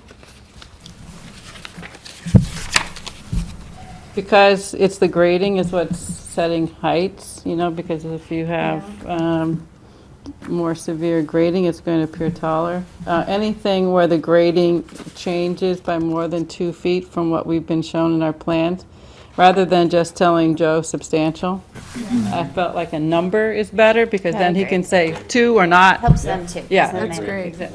Yeah, and so if we go back to page 4, where it says, is so long as the final finished floor heights and finished grades. So that sets the buildings where they are on those current plans also. So if those elevations were to change, then Joe has to tells them they bring it back to us. Great. Okay, so that's how this item, when it says on our flagged issue list, the more details on plans for walkouts, it's those details on those plans are going to go to Joe, but we've covered what we want to come back to us. Great. Okay? And we're going to have Joe review this bylaw, make sure he's comfortable He's with already, this. he's reviewed the Comments are decision. built in. Oh, okay, The good. comments you see Okay. from me are from Joe. Perfect. Thank you very much for that. So one question on that, I don't know where it came from, this 2.5 stories, Joe? Yes. because, Can you remind me what page? It's page up on 4, page 4. K, paragraph K, height. Yes. So, What was Joe's comment on that? let me see if I can get I use this example here, just in Unit A. What Joe was saying was that an attic is defined as a half story, so you want to specify 2.5 stories, because if you specify 2 stories, then he would require it to be a flat roof. So if you want that pitch to allow the attic for this design purpose, you would want to include 2.5. But the bylaw says 2 stories. And these are consistent with the units that were built at Woodmere, which have the second story is built in the pitched roof. So it's not separate It's not an inhabitable attic. area. It's not a so separate it's- attic Yeah, space. That's actually, in that roof is the second story here. yeah. So I think we have to take away his half-story addition. Yeah, I don't think It's you not can- additional living space. No. And I think maybe Bound by he's the not bylaw. clear on that. Maybe have John Flynn walk through that line. Yeah. And you should know this isn't a reflection of you. You just disagree with Joe's comment. Yeah, I'm just speaking on what I was She's like, told. oh, great, now I'm in the middle. You could potentially put in something about non-habitable space in the roof line, because otherwise he cannot take and put the attic in. No, they have habitable space in the roof line. But it's part of the second floor. Part of the second Part of floor. the second It's not story. separate space in this third. There's half. no roof that's purely roof and attic, right? Well, there's some air, No, but I mean only 100% attic. No. No. no. Above the second floor, there is what we would all call attic, but it is not, you have to be rather small to Right. maneuver around. And there is a So the definition. issue here is that, sorry, there's no definition of story here. And so what we wanted to do was give him something to go on in terms of, so we go back to that.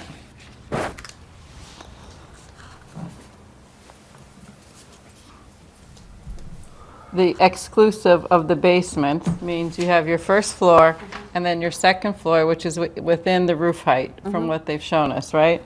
And then we're saying that it doesn't include basement so long as what they submit basically matches up with what they presented to us, right? So otherwise, what's Joe going off of, right? So he's going to go off of these to decide whether it's consistent with that. So if they change, now we could again say substantially in conformance, what does that mean to us? We could say what that variable is, like we did on the grading one, if we wanted to really give him something specific. Allow for cornice line, roof elements, not this I mean the general. Well, this is something we, if you look at our bylaw, talking about what Peter Mullen said earlier, what can we improve our bylaw? We have different definition of story throughout the bylaw. It's a problem. So you can't say, rely on the underlying. Which underlying are you relying on? So we really need to tie it to something here, and it's definitely something to address down the road. And that's why he wanted 2.5. He knows that he's being controlled by the 35 feet. Yeah, but we also have in here, on the 35 feet, how that's measured. From the main finished grade. Which page do you have that on? Define story as habitable space. Yeah, that's what I was saying. That fixes it. No. That's exactly what I was saying. But You still have to have your definition of your basement, because some of them are, part of it's We have a habitable. definition for basement as Because we well. have I'm just saying, that allows, that gets rid of this issue. Right. Does that get rid of it? I don't know. Maybe. I'm sorry, where did you have that on the It's in K, 4K. K, right? Okay, so, but did the,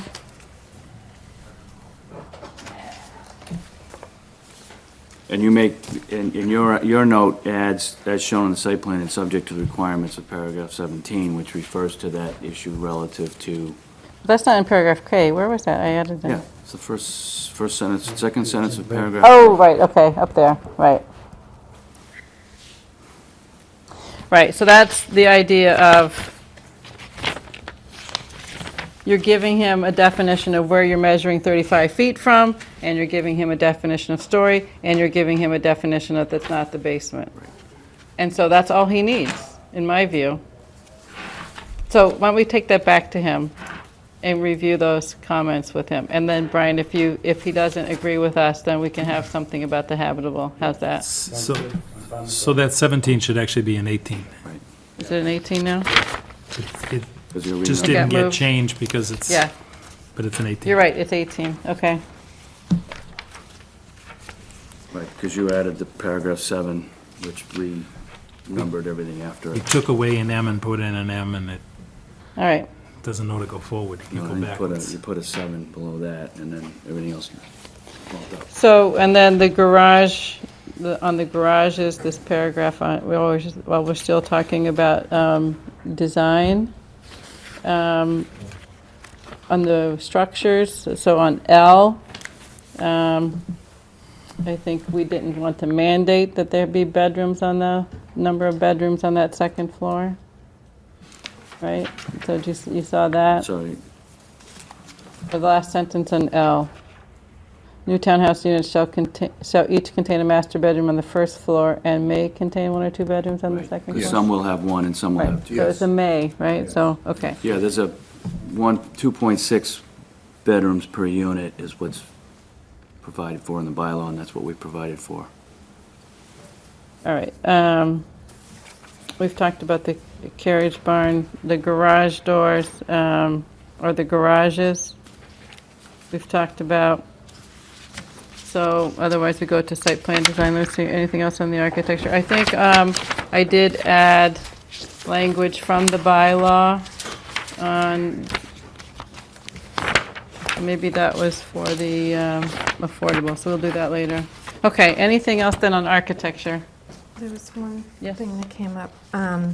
Was the window we had? From the public comment, the question was raised, the architectural plans, quote unquote, were not detailed. They were 2 feet instead of 1 foot, and this was a question that came up during the meetings, and I didn't know if anyone was concerned about that. 2 feet as opposed to 1 feet, I think it had something to do. I think there was issues of contours around specific buildings where okay. they were 2 feet or 1, and we did provide contour follow-up with respect to particular buildings that you requested. Yeah. That's the reason for the adding this language about the grades, because that impacts the architecture, in these, what we think we're approving in terms of these structures. We don't want to significantly change. So I think we're covered with that. So are the, As far as other architectural details, like on this initial set, I reviewed these details in terms of the architectural details, calling out the materials and quality of materials. I find these to be standard for the kind of development this is. And the materials that were called out on the boards and the samples, I noted that those should be referenced as part of the documents that become the record for the site plan. I mean, colors can shift a bit, obviously, but, you're not going to make them pink and orange, in other words, So, I mean, if it's a slighter variations of, Those boards still there? They're up top. So in Up terms of there. how, I'm wondering whether Bill should take, or Lauren should take photographs of them and then photographs of what those could be attached. so are the Otherwise, I'm not plans? sure where they get preserved to. well, The other way to do it is, excuse me, I mean, there's a particular brand and color of a roof shingle, there's a particular. or paint equals co- on those. Yeah, a paint color. I mean, so we might be able to itemize the color schemes enumerated in the boards, so As an exhibit. so that they're on a piece of paper and they're an Yeah. exhibit. Yeah, that would be fine. Something substantially similar. Might be an easier way to, Yeah, and again, we don't want to be tied to particular brands 100%, but, or equals. Or even the exact shade Yeah. of your, but something's, Right. And as far as, Denny, the completeness, these are not like permit level drawings, and those would be filed at the time they're going to pull the building permits. Okay. And then, but these are what the special permit is based upon. So if they vary from this, then Joe has to say that they have to come back to us to Okay, review, because it would need an amendment. okay. And Meredith, you move forward. Did you want to come forward about the architecture? Okay. Yeah, just for a minute. Thank you, and good evening. My name is Meredith Hall, for those of you who don't know me. And I am a member of the Historical Commission, but I'm here tonight to speak personally, and from somebody who deals daily with high-end real estate. I want to thank this planning board for all the time you've spent listening to the presentations by Northland. These presentations have been lengthy, often running past 10:30 p.m., leaving little time for the planning board to discuss and respond. I waited until seeing all of the presentations by Northland, and except for the protection of the trees, am extremely disappointed that a developer with such a strong reputation would present an application inferior to the design standards required in our Great Estate bylaw. The Walcott project is Milton's largest and most significant development on 47 acres in a historic setting. I've seen very little thought and creativity in architectural design of the new structures and the quality of materials such as lighting and stonework. Essentially, this project is a replication of Windmere, right down to the street lamps, garage doors, and roadways. The architecture on most of the new units is the same floor plans and simply alters some of the roof lines and rear elevations.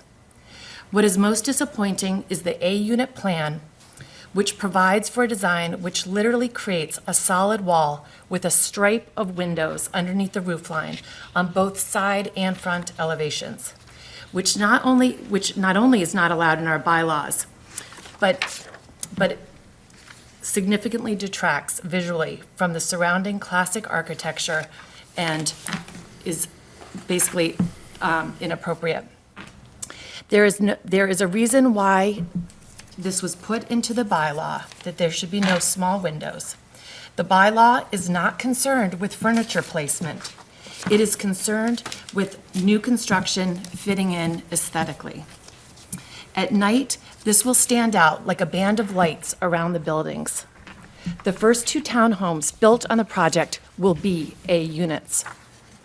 I understand the architect for Northland was quite sick this fall and winter, canceling both a meeting with the Historical Commission and then with the Planning Board. But I feel strongly but I feel strongly that the window design especially must be addressed so not to distract from what could be a wonderful project in a historic setting. I also understand that when the architect was able to attend, he completed his presentation to the planning board at just about 10:30, allowing almost no time for the planning board discussion. In Milton, we do not have a design review board.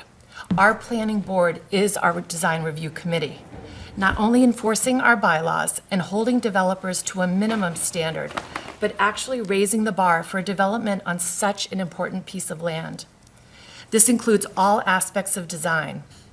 I just returned from seeing an award-winning new development where every detail was special, from copper lanterns used on doorways and garages and stone entrances to quality of road signage and pathways.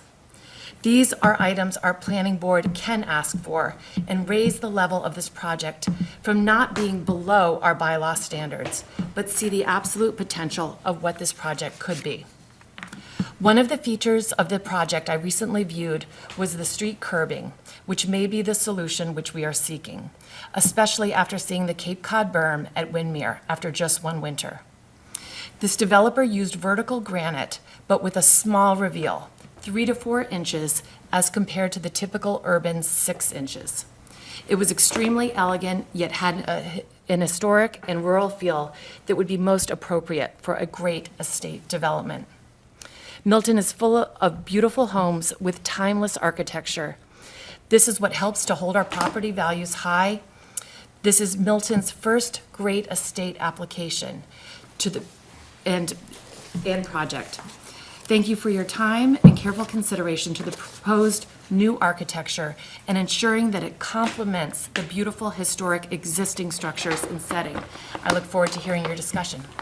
Thank you. Thank you, Meredith. Thank you, Meredith. And thank you for sitting through so many meetings. It's been a lot of information. So It hasn't. yes. Thank you. Thank you. So on the A types, coming back to the A types, do you have this sheet, Lauren? You can pull up A1 from the original set.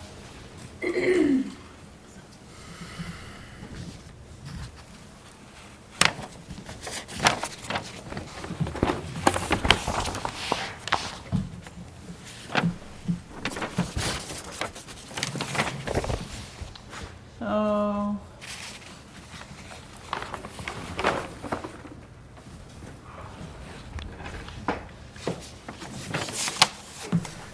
The last one, A? No, that's B and C. This is typo. no. We'll go back to A1. That's A2. There's A1. So the if we look at the Devon's house and the drive that would be coming up here, and you're looking at these two, this elevation and kind of that elevation, but you've got a lot of trees here, so when you're coming up, you probably really won't see it till you get much closer. And that elevation is, when you look at this, it's this side, right? And that side is the walkout side here. So what you're getting is this kind of porch-like deck and the taller windows and this kind of dormer that's popping up from the face. And then as you round, you have, like, this is the kitchen and family room for this unit, which is the bedroom and bathroom for this unit. So sometimes when you have those units close together, you don't necessarily want big windows looking close into one another on your neighbors.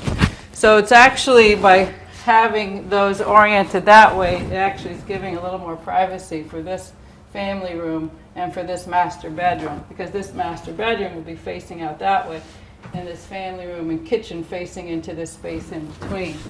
And then when you're rounding the corner that way, this one's pretty much blocked by this one, and what you see with that is this. And I mean, I would say that the way these are sited, that is thoughtfully done, in my opinion, as an architect. So that first one, though, I understand what you're saying for the smaller windows here, but right here, wouldn't it be nice to have bigger windows to be looking at the beautiful I'm know that- sure that Jim could work in some larger windows on that face on that particular building. And I don't think that would be a huge imposition onto your building type there, Jackie. Cheryl, they're all throughout the whole project, they're not just in that location. Right. Right. There's some very front, very visible coming in that he shows in his sketches that you will see this throughout the project. This isn't isolated in a woodsy area. This is all throughout the project and some very visible areas as well. Yeah, so we have a lot of I have areas right them, here. I have them here. I mean, you could call up C, drawing C. A lot of areas. Laura. So you have one here, and you have one here, and two here, Yeah, those There's two. 9. and one here, Yeah, so there's and these 1, two. 3, 4. Yeah. Yeah, so you have 9. So again, here you yeah. have, these two, you have bedrooms facing one another. If you go to C,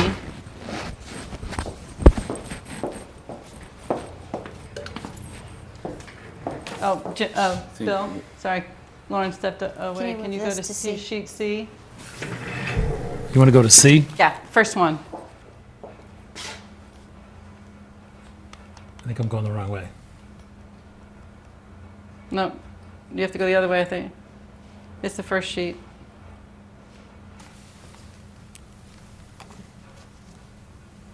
Yeah, just keep going. Okay, so you have these two we were just talking about, and then you have this one. So again, those small windows in that bedroom are on this side, facing that type C, so that they're fairly close to one another. Here you have two master bedrooms facing each other, which are pretty close to one another. And then, you know, these two are obviously different than that. And this one, you don't have that. These are close together, but this one's pushed off a little bit. So it's probably, so I mean, my sense would be that you could look at it on a particular site-by-site basis. And I mean, one of the things I see a lot when you see like a lot of large developments which have huge windows, and then you see shades at all different heights because people want a little privacy. Can I make a suggestion? I mean, it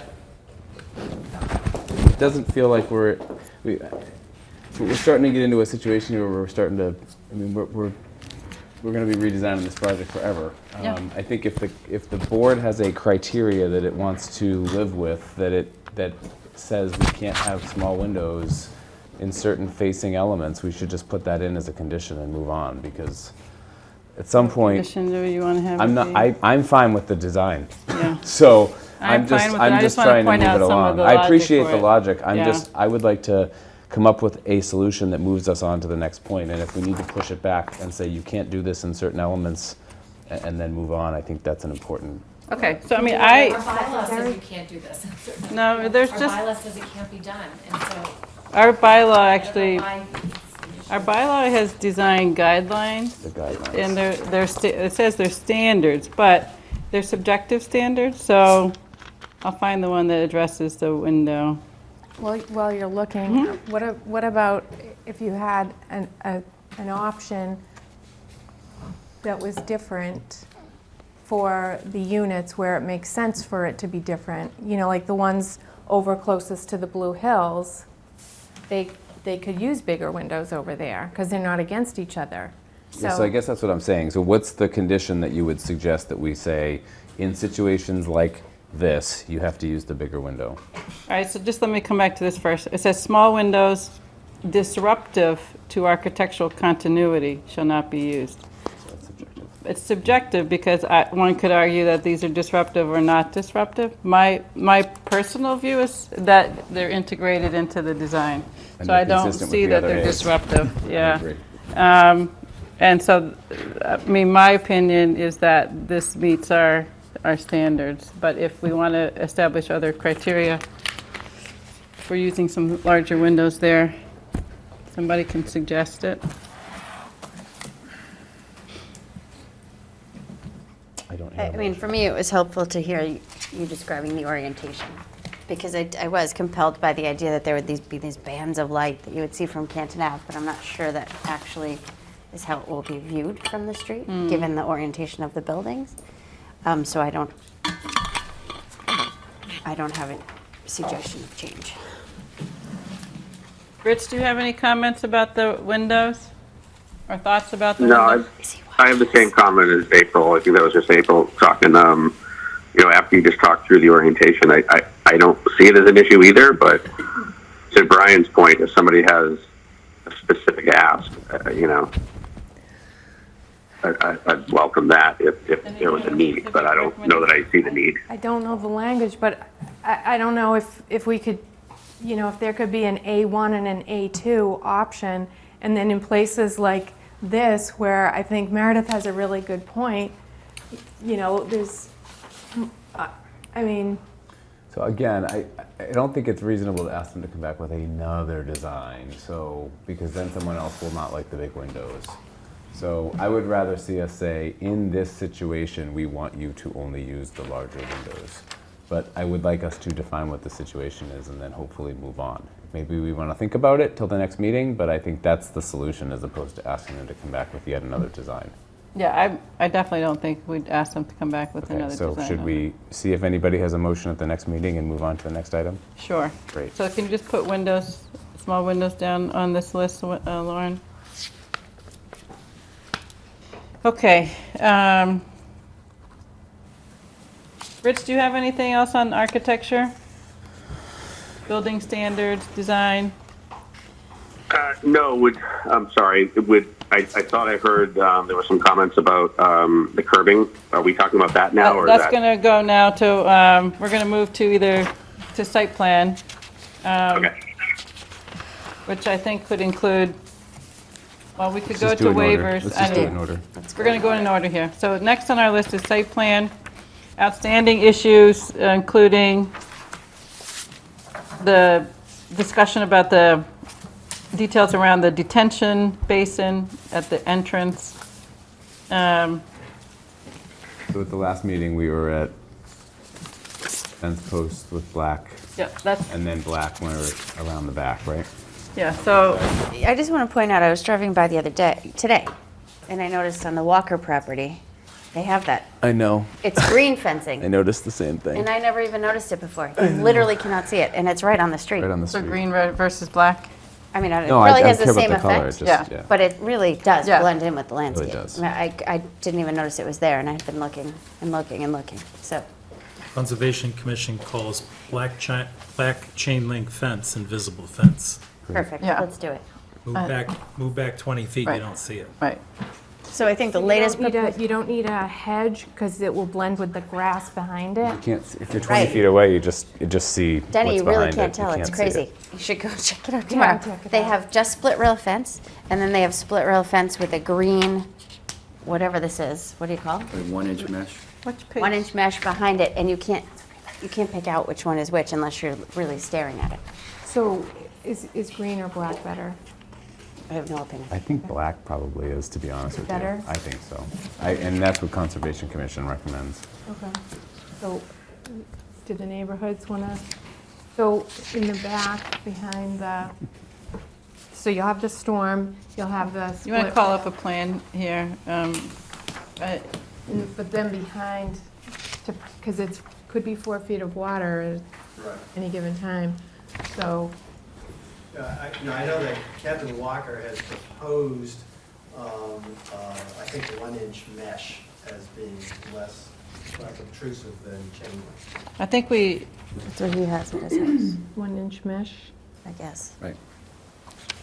That's what we discussed at the last meeting. yeah. Yep. Okay. And we put it in, do you remember what page, or did you find what page, Ned? I know it's in here. Oh, I wasn't looking specifically for it, no. We put language in here, I just thought we'd find it. I think we put So, it in. I don't think the applicant Here it is. accepted Yeah, it, it's so at the bottom of page Yeah. 8, There's it. black wire mesh let's fence. try. Great. Looks perfect. You got it? Yeah. You got it? I like it. Okay, good. Can I ask a question on, going back to the pictures of A, On A? I thought we were back to done the with that. images? Are we done with A? We thought, what do you want to do with A? That's good enough. See those right there? Those aren't windows. There's a window there, and there's a window there. Yeah, we know. I know Those are that's. battens. Yeah, we got it. Maybe No. we So don't people think- saying- maybe didn't understand that. No, Okay. yeah. I mean, maybe. People are saying we're gonna see a All right, row we gotta of move on from lights. this. We already have a way to resolve this at the All next right. meeting. All right, so next,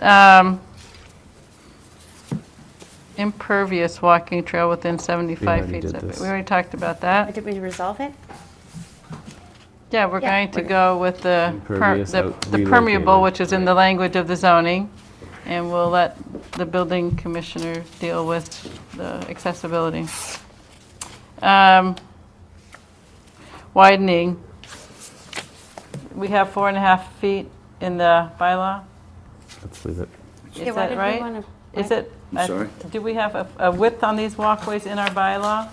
Because that's something you flagged here as a possible not being allowed in the bylaw, Lauren? I did not. Do you know where that came from? No. Okay. Because Because I don't recall a width. Width of the Widening the trail. impervious or whatever. Oh, I think we had proposed It's 4 feet. 4 feet and 4.5 is what's in the rules and regs for for sidewalks, right? sidewalks. This was a separate permeable path. We hadn't been treating it the same way as a sidewalk. And I think the bicycle They recommended added widening, 5 feet right. so that two people could walk side by side. I guess the question is, does that create additional impact relative to trees? I mean, it's, That request was with it being asphalt. Right. right, and it was going to be asphalt. And you proposed it at 4 feet. Yeah. So if, Didn't that request have to do with a father and a child riding bikes side by side? Something like that, yeah. I mean, I think whatever you propose works. I mean, 5 feet is required if you want two people walking next to one another. If 4 you- feet is? 5. 4.5, we want 4.5. I thought that's I what mean, we 4.5 I'm talking about like a Foot. crushed stone trail or something. I mean, it's not going to be like somebody's falling off the edge if they go into the grass to pass. So, do we want to consider widening it per the recommendation of the Bicycle Advisory Committee? No, we already, the Bicycle Advisory Committee wanted a paved path. So I think we've given up on the idea that this is going to be something that people are going to be riding their bikes along. This is more of a walking trail, in my opinion. So you're good with, it's 4 feet proposed. Oh, it's 4 Passive. feet? Okay. Walking trail. I think it's narrow. I think 4.5 feet. I know. All right, Denny says suggest 4.5 feet rather than 4 feet, So then do we have to evaluate if this is going to impact trees? 6 I mean, the inches. design, Was I don't know. 4.5 in the initial? What was in the? It was 4 in your initial? The initial request was for a single individual in town to have a place to run with his dog. We just leave it alone personally. I do too. I feel like if we try to, Those 3 years ago. Yes. I just Well- feel like if we try to extend this for 6 inches, then we got to evaluate what trees it's going to impact and. Before was in the original thing? Yeah, let's move on, please. Great. They've given us the sidewalks all the way around the session. All right, so the consensus is to keep, Yep. to accept the 4 feet Yep. width, okay? Permeable. Permeable.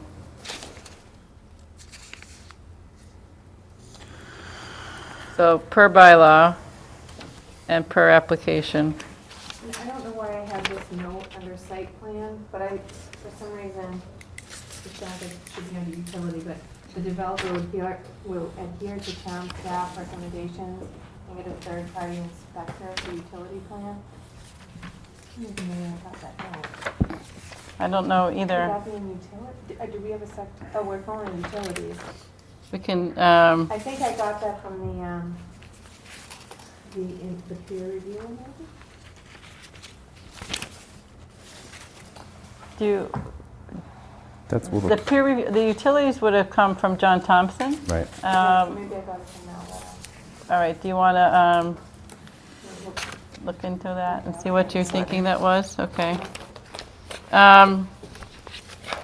Affordable, I mean, I guess there might be other things on site plan that are covered elsewhere, but not on this list. Yeah, let's keep going. So you over. want to just go through the list, or you want to kind of? Under site plan of my Okay, notes. So all right. is the signage one is site plan?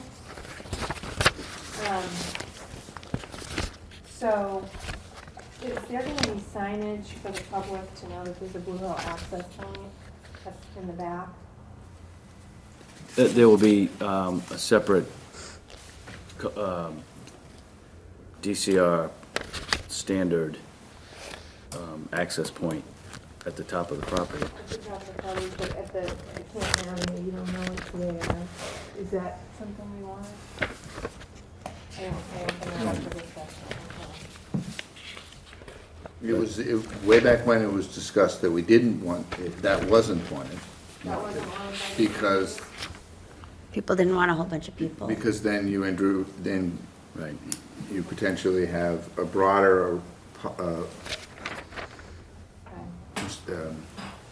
group of people accessing it, and There's only 3 parking spaces up there, so. I guess the concern would be they'd be parking on the street versus, well, they're not, I mean, there's parking lots to the. Right. The larger parking lots elsewhere, right? There are 5 parking spaces up top. So Something the else? sign where you have, when you're at the site, you're in the 3 parking spaces, there's a sign that says, there'll be a DCR standard trailhead. and is that something DCR takes care of, or the homeowners? We're association? providing it. You're providing it, and There, then, and then they populate the kiosk with, beware of ticks and hunting and. then trail signs. then it becomes DCR's responsibility to maintain, not the homeowners'. That money, it'll be the homeowners, since it'll be on their property, and if the DCR isn't particularly good at maintaining Yeah. things. Okay, so we'll put in a condition that you'll put it in, and then it'll shift to the homeowner's responsibility. Homeowners association. What we said with the DCR, they gave us a spec, we said we would do it. Is it in the plan? Thank you. Okay. Because if it is, it's already, it doesn't really have to be referenced, but I think there's a reference on the plan to a that's DCR. a sign. Hey, Denny? Yeah, I'm sorry. And I think we were asking town council to get back to us about the homeowner association documents. So that's. Right. These are John Dodson's letters. I don't know. Okay. I'll flag anything for you. Oh, thank you, thank you. Okay. Okay, that's it for my list. All right, so, on affordable housing,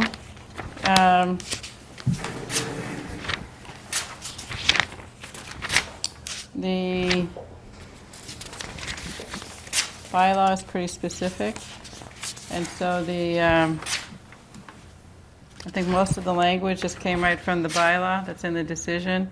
However, you didn't include other things about the kinds of bedrooms and the square footage, which are in the bylaw.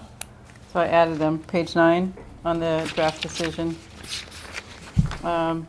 Paragraph currently now 20. That's directly out of the bylaw. The question then we had was about the delivery of the affordable units, right? So we talked about delivering them 1 per 9, right? You had shown us some potential, right? Because you acquired a couple of properties. Is that still what you're intending to do on the affordables? To use those that you already acquired? Use some of them, yeah. Okay.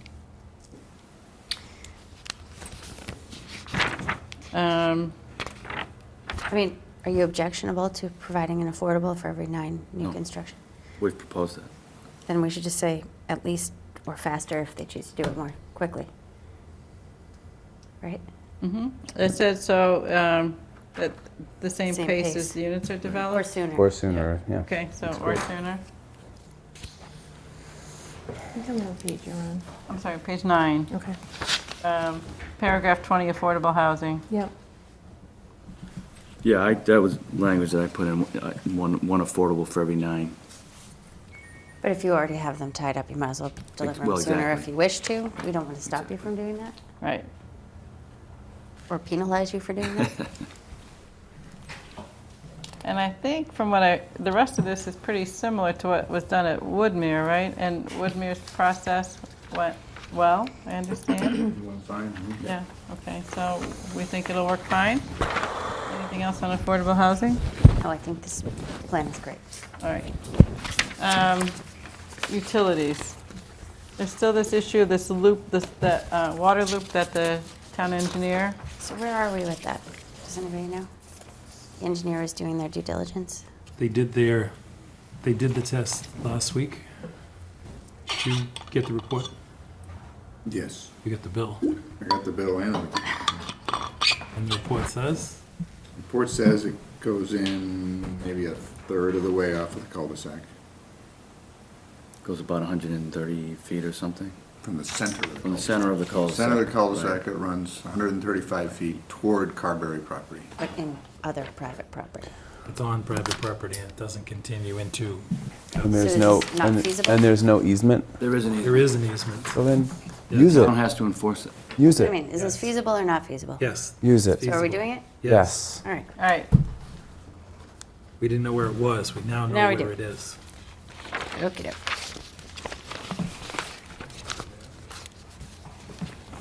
Well, that's good. Great. Construction management, all right. Although I think that John Thompson needs to be alerting the property owners that the town is exercising its rights under Yeah, the easement. of course he will. He's Yeah. had that discussion. All right, so we have a revised construction management plan handed out to us.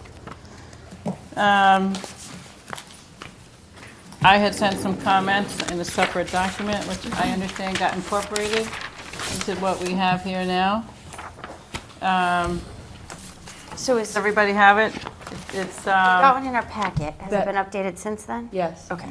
take the one that you were given tonight that's on a longer piece of paper. Oh, I see. Today's date on it. All right. Lauren, you have a few comments here, so let's just run through the ones that you got from Joe Prondak. I think mine are self-explanatory, but Great. can you go through the Joe ones? Sure. So, on, and forgive me, I didn't put page numbers on this. First comment, LM1. Let me open this up so we can all follow.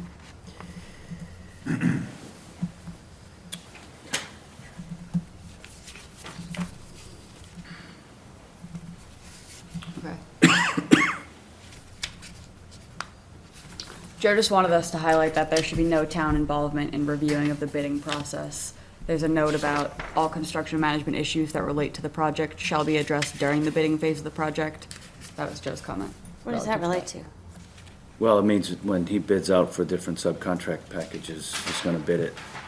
That's a private bid process. Yeah, that has nothing to do with It was this. just a comment that was made. that So I'm should we relaying. take that sentence out?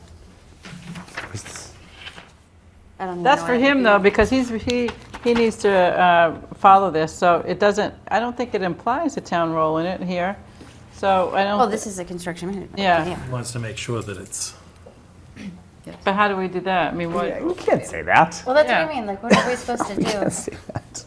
I mean, if he doesn't do that, that's his problem. Right, Yeah.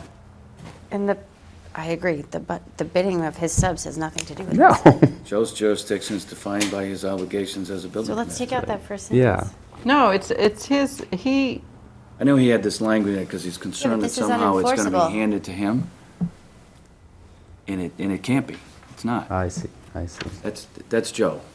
That's not my job. I don't want to do that. And he's making that clear. Yeah. so what is he saying? He says he wants this, that We can sentence take, we strike? can take the Construction sentence management out. Okay. We so can take strike the sentence out. Because this Yeah. construction management 'Cause applies it's- regardless of whatever happens during bidding. It Right. still applies to all of his subs and everybody else. Basically saying there shouldn't be any change orders. I'm sure Mr. Jolly would love that. Well, even if there are, it doesn't matter, it still has to comply.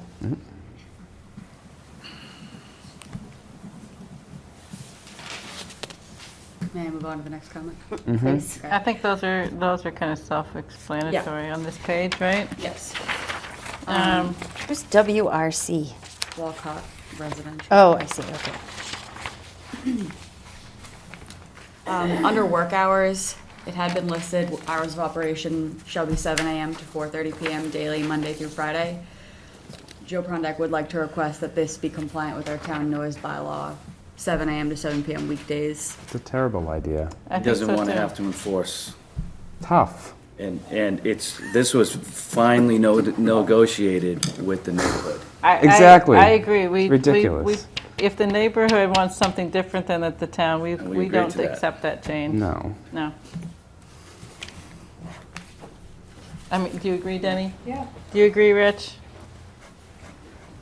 It's, Yeah. Rich is Sorry, sleeping. was on mute. I wouldn't blame you, Rich. All right.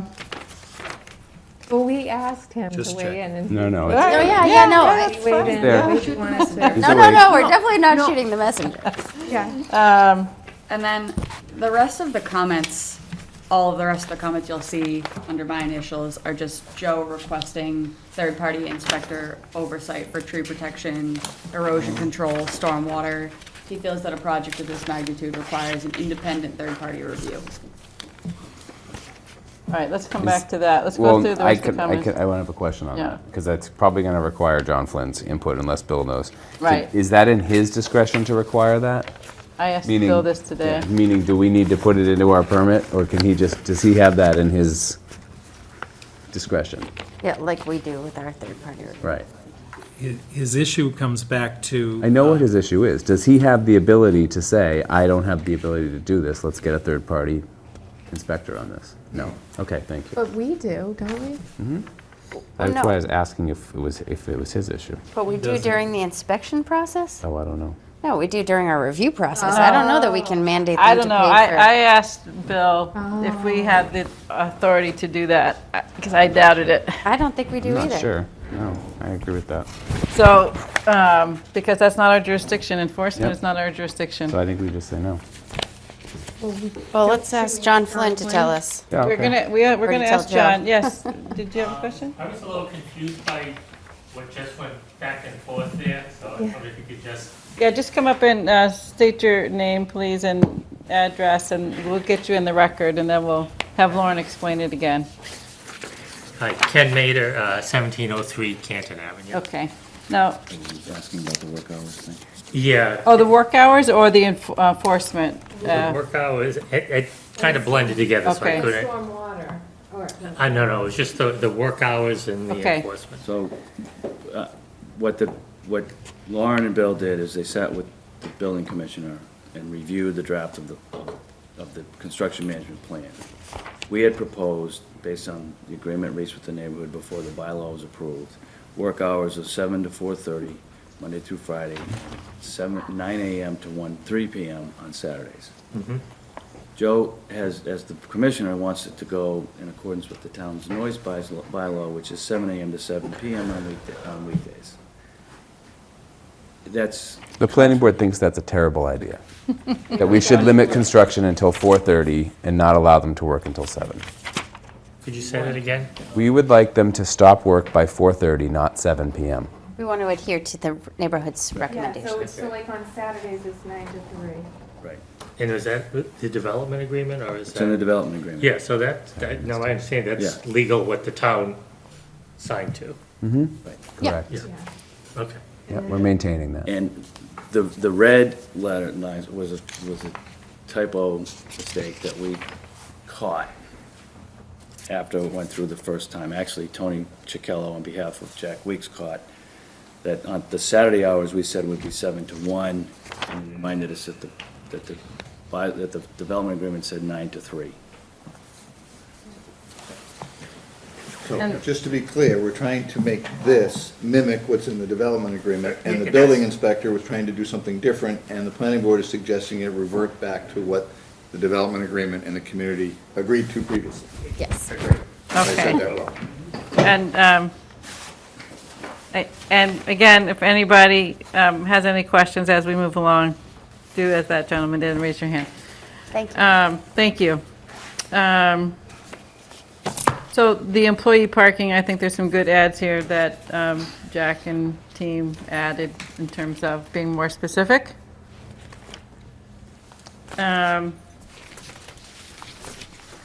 If you look under the next category, project construction controls, adding the word daily is something we talked about in terms of having the owner representative there every day. Yes. Yep. So I added that, Yep. okay? Everybody good to move to the next page? Yes. Okay.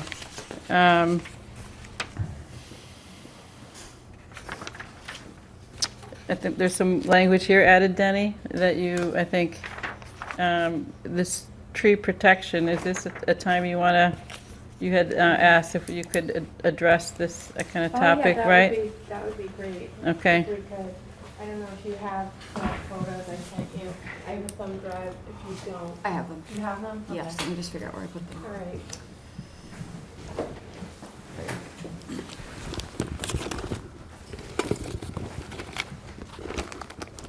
So I think this sentence does a lot to address the concern that, that you had with what you want to show here, okay? But you can see if you I was think. going to look at a couple of other projects quickly. So in the November 21 meeting with the planning board, we had a Pulte representative here, and he gave Pulte? us this map. This was Pulte? Pulte, this was in 2017. We're talking about Pulte right now, I'm just confirming, I'm just. She just you're wants using the to- right word, I'm just Yep, asking, okay, yep. thank you. Yep. Wants to use this as a way of you. example to address concerns. Okay. Oh, okay. Oh, okay. Okay. Wish me luck here.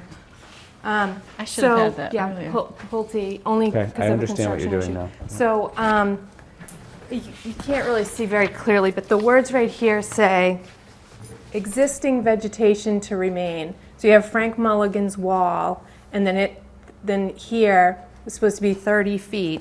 And if you watch the tape, November 21st, part 2, 20 minutes in, it says, and they said, 30 minutes no disturb zone. 30 feet. 30 feet, not 30 minutes.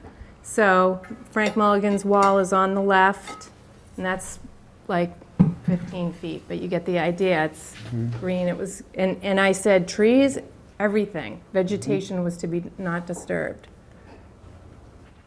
That's what happened next. And so you saw, like, the buffer was going to be way out. The berm was going to be way out, but it's moved right up. So this is why protective language is really important, because this abutter to the property, originally it was supposed to be a 100-foot buffer, then it went down to a 60-foot buffer, and then it went down to a 30-foot buffer, and then this guy ends up with no buffer. And so this is why I want to work with Joe Prondak to come up with more protective language so these things don't happen. I mean, they did put a couple of things, you can't even see them, but they put a couple of sprigs, so there's going to be plants on top, but you're looking at a berm. So now, fast forward, this is Pulte as well. This is the kind of equipment you see on these sort of construction sites. You see that they have a lot of equipment kind of near the trees. Piles of rocks. This is right behind the animal shelter. And it's not the best looking trees, they're kind of scraggly. They look much better in the summer and but anyway, still pile of dirt right up against it. We have construction. This is right on the root systems, suffocating the roots. And this is kind of near the animal shelter. These might even be town trees. I think these were town trees, but. So a lot of times contractors think, just get the debris out of the way of the equipment, not realizing that right against the trees is suffocating the trees. So we have a lot of debris, dumpsters.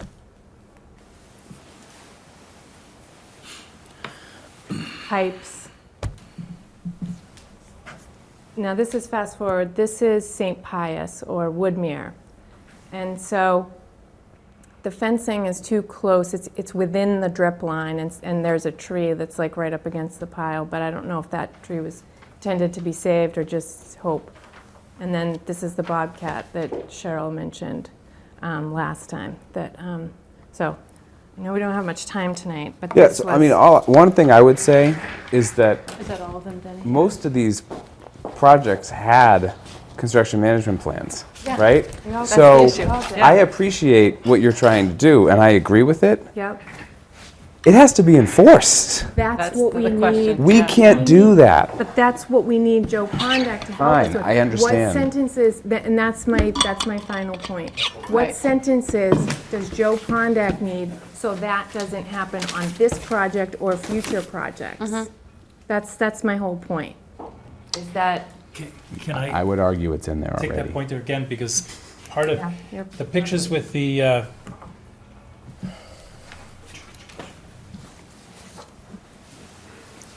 this one right here, these pine trees, those pine trees are due to come down. These pine trees are due to come down. These are on their land. You can see that they've cut this, so this will be filled back up. I had them put the ribbons on these trees, hoping to save them. Can they? It's not in the plan to save. I asked them for as long as possible to leave those trees up. One, they buffer the town's 4 acres, but this is well within their land, and on their plan, it shows this is being cut. It also shows this as being one of the storage areas, one of the staging areas. okay, About this project. So Joe has looked at it. He has gone through these things. okay. All well, right, so, but the on point. the other side over here, this is the animal shelter, this is town property. And this is happening all over the place. I mean, Yeah. I didn't want to get, but anyway, I think Brian's right, we need to move on. I But mean, this is, I think Denny is right, and that I too have been on these sites, and I get frustrated by lack of enforcement of these plans that we spend a lot of time working on. And then it's, once the damage is done, it's done. And that's partly also why I suggested some language about what does it mean for clearing, what does it mean for grading, so that it's very clear what the board is considering. And also, another project, I'm not going to go into the names of it, but we found out that a siding of a house was allowed to be moved 50 feet. I mean, that to me should come back here.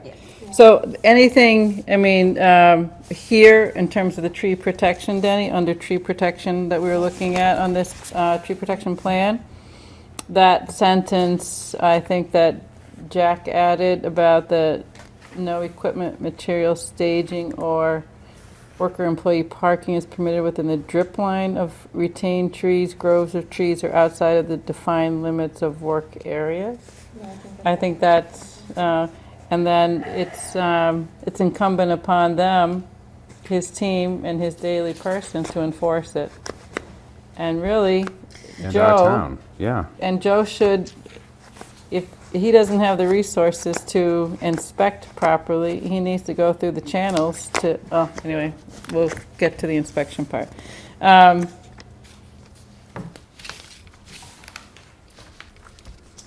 So then, just this, on the site development phase, I just wanted to point out, Denny, is there something else you wanted to get to before that? you know what, I have a 2-page list on this area, so what I'm going to do is I'm going to read my 2-page list and see if it's already in here, so I don't take up everybody's time tonight. Okay. It's stuff we've already gone over, mainly. All right, well, then, do you mind if we just run through what's in here, and we'll just point it out? Okay, so on the site development phase, where it's talking about the fencing, that's where we, Which document are you on? I'm sorry, are we on construction management? I said tree preservation. We're on construction management, Thank you. under site development, so it was continuing on. You're okay with the bullet, that section on demolition? Yeah, I was fine with that, yeah.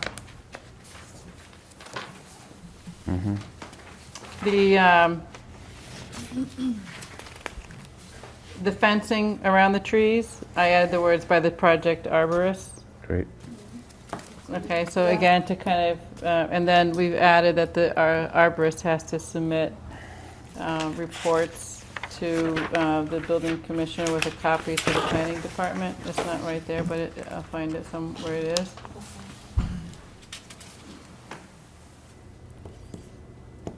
That language under site clearing, that came from you, Lauren?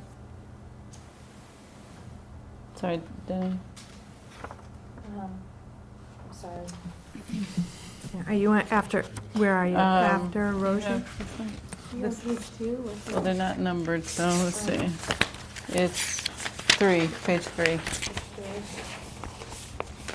Did you add that? Under site clearing? Yes. Yes. The term clear cut has been problematic in the past, so I Right. eliminated it. That's what, I thought I added definitions. Is it in this one I The added definition, definitions?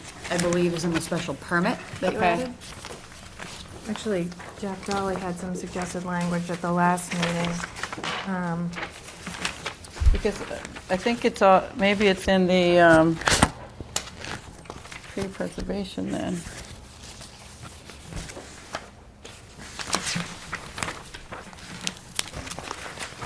You put definitions in the In tree both. preservation plan. Yeah. It's also in the special permit under construction management and project phasing. Right, okay. So,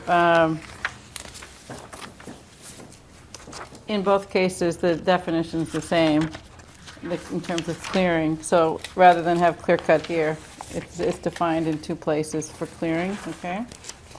And then,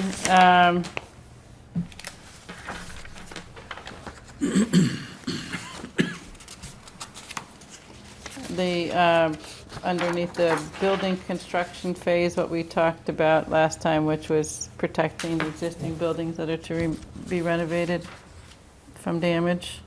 They're not occupied. Yeah.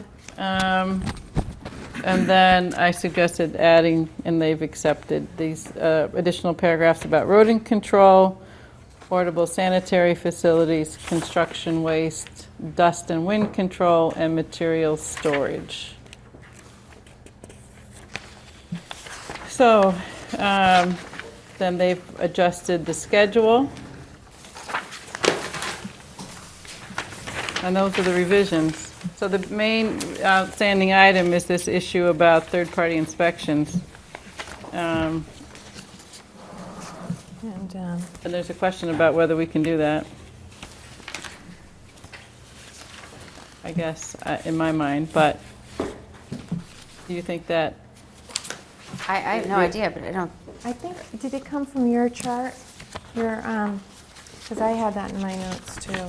So it says here, request for third-party inspector, and erosion control, and in tree protection.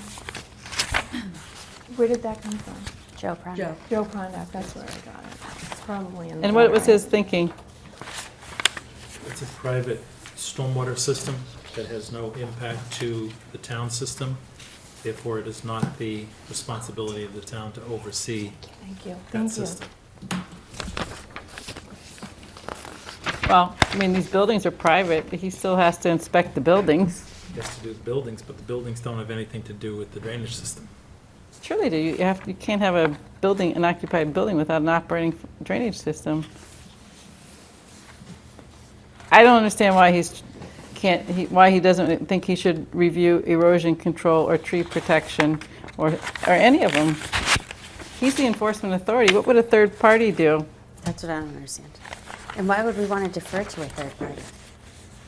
The third party's going to report to him, and he's the only one who can take action. The third party would be looking at stormwater, the stormwater pollution prevention plan. I thought John Thompson No, John reviewed that. Thompson will be. But maybe he's trying to John tell us isn't, something because here, it's though. not a, Maybe he's trying to say that he doesn't have the resources to do this, and John is not responsible for this system. It's private property. This goes back to being the same kind of deal with 333. You've got a system. So the problem with 333 is that they got building permits that they shouldn't have been able to get. Had nothing to do with the drainage. They shouldn't have been able to get a building permit until they had a workable drainage system. The We're engineer talking signed about off saying that the system third party. worked. Why third party? Why is it not the building commissioner doing third party? Why is the building commissioner not doing these inspections? There I don't wasn't know, but even if a the town drainage doesn't have the system in. capacity, It they're going to wasn't have even to pay for it. That's not true. who's going to have to pay for it? The town. They got permits they shouldn't have gotten. That was the problem with 333. That doesn't, certainly shouldn't happen here. The town has the capacity, will have the capacity to pay for it if they take the building permit fees. Right. That's right. That's part of why you get fees. Actually, back to the point earlier about the review fees, that were an issue that was raised. They pay an application fees too, which goes towards the town's efforts to review everything, the hours, the Right. time staff to review it. So And they're getting a stormwater permit from the DPW. This is all covered in John Thompson's letter. I don't understand why this has anything to do with Joe Prondak. well, some things like soil, Well, that does, but I'm saying stormwater, to Bill's point. And something tree that- protection. He's responsible to enforce the special permit, no? Yes? So why is he not responsible to enforce those provisions of it? I mean, again, I want to go back to the same comment, I don't know who made, but let's have John Flynn decide whether or not this makes sense. Maybe this is a conversation with Mike Dennehy on what everybody's job is. Yeah. But I don't think we should spend hours thinking about it. Okay.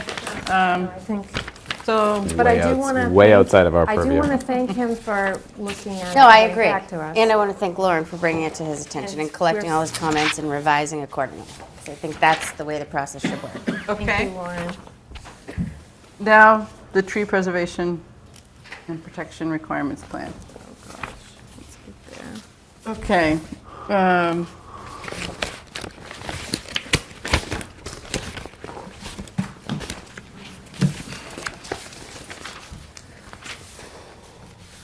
Okay, so we have the list and then we have the edits. So we can try and track them. Oh, it's 10 o'clock. It's 10 o'clock. See you next time. Do we have the, I'd like to make a proposal that we skip this till next time, and we whip through this list really fast and see if everybody has any major issues that we can address so that the applicant has something to respond to. Otherwise, it's going to be our discussion points, and we can just get through it next time. on the waivers you want to go to? The waivers, That's I think basically we've what we go discussed, to. right? But that's what you want to go to We- next? Well, I mean, unless somebody has anything major they want to raise, we can just put this under discussion next time and blow through them, in my opinion. There's no more testimony coming, right? We're still in open hearing. That's fine. I think we should still be an open hearing, but maybe. But at some point, we need to deliberate, and I think we've heard a lot on You the... don't think tonight's deliberate? Well, it's- All right, I'm fine with going through the waivers, but I think also on the tree preservation, if we look through some of the edits to it, then everybody can still, there's not that many edits to this. So if we continue to 10:30, I think we can do the tree preservation and the waiver discussion. Rich, are you good until 10:30? Yep. We lost him. I was like, Yeah, sorry. he's on mute. Second for me to unmute. Only 9:30 where he is. All right. Third-party oversight for the tree preservation, It's the same issue. same issue. Yeah. All right, definitions, added clearing and grading definitions. Because I think these are things that have come up for us before. Yep. Excellent. This is also under where what I mentioned earlier, adding that the certification by the arborist needs to go to the building commissioner and the planning department. And I changed, it's kind of subtle, but if you look at page 3, there's a few places in here where it says that doing certain work, meet with representatives of the owner, arborist, architect, and/or landscape architect. And I just put "and." So there's no sense. "ors," so the Yep. arborist and the landscape architect are always included on those things. Yep. This one that's missed. On page 4, removal of significant trees, that's a definition, I guess, that was added. Yeah, so who is it paid to, the 300? We needed that name from Stack. Yeah. Weren't they going to get back to They're us? supposed to get the money, so it needs to, we need Can to you get find that out, name Lauren, from from Stack. Lauren. Stack? I'm sorry, could you repeat? Bottom Sorry, I of just page made her- 4. It's this, who does Stack want the money paid to? They did tree bond, yeah. It's which town fund? Town fund, right. Right. And they have the name. Standing up Right. alone, right? They Sorry? have it. They have it, yeah. So I think that was a John Flynn question too, because can it then be used anywhere else in town for shade trees? They can, yeah. Yeah, That's their charter. so, and then the tree bond, The bond is not in here, so that language, if somebody can look at that language, What language? we talked about a language for a bond. John Flynn should be writing that. We had language, I thought, that someone suggested we should just use the language that we use at Brush Hill Road? Oh, No. okay. Brush Hill Road? It was, 333. Hillside. that was Side. Oh, I'm sorry, Hillside, sorry, Yeah. yeah. It's a diminishing bond, Yep, that's good. So, but that was on town property. It's all right, it was a good bond, though. And it was, okay, so we'll take that language and give it to John Flynn. We can just incorporate it, probably. I don't remember what it said. I don't either. Can we just incorporate that for next time? you know that hillside, the scenic road where they took down the trees on the town property, the bond? Can you provide us with that language? Yes. Thank you. All right, You're right, that was fast. all right. I'm not sure how it's relevant here, but Well, we might need to modify it a little bit, but it gives us sort of the general legal terms that we need to work with, and then we can craft around what the specific desire is. there's a, He has a bond in place for 3 years that diminishes at I have once a 3 year. checks for $4,000 per Right. check, We do. based on the landscape architect's plan. Right.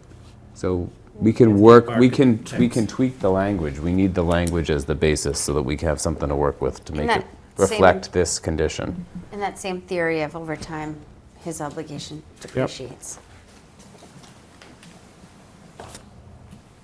So where you physically give back a check every If time. you don't have that language, you just need it from John Flynn. It's okay, if you have it, great, if you don't. Yeah, I understand. The language is not going to be relevant, but it is going to be relevant Our in starting the point. sense that it will give us a template to start from to then work into language that's applicable next week.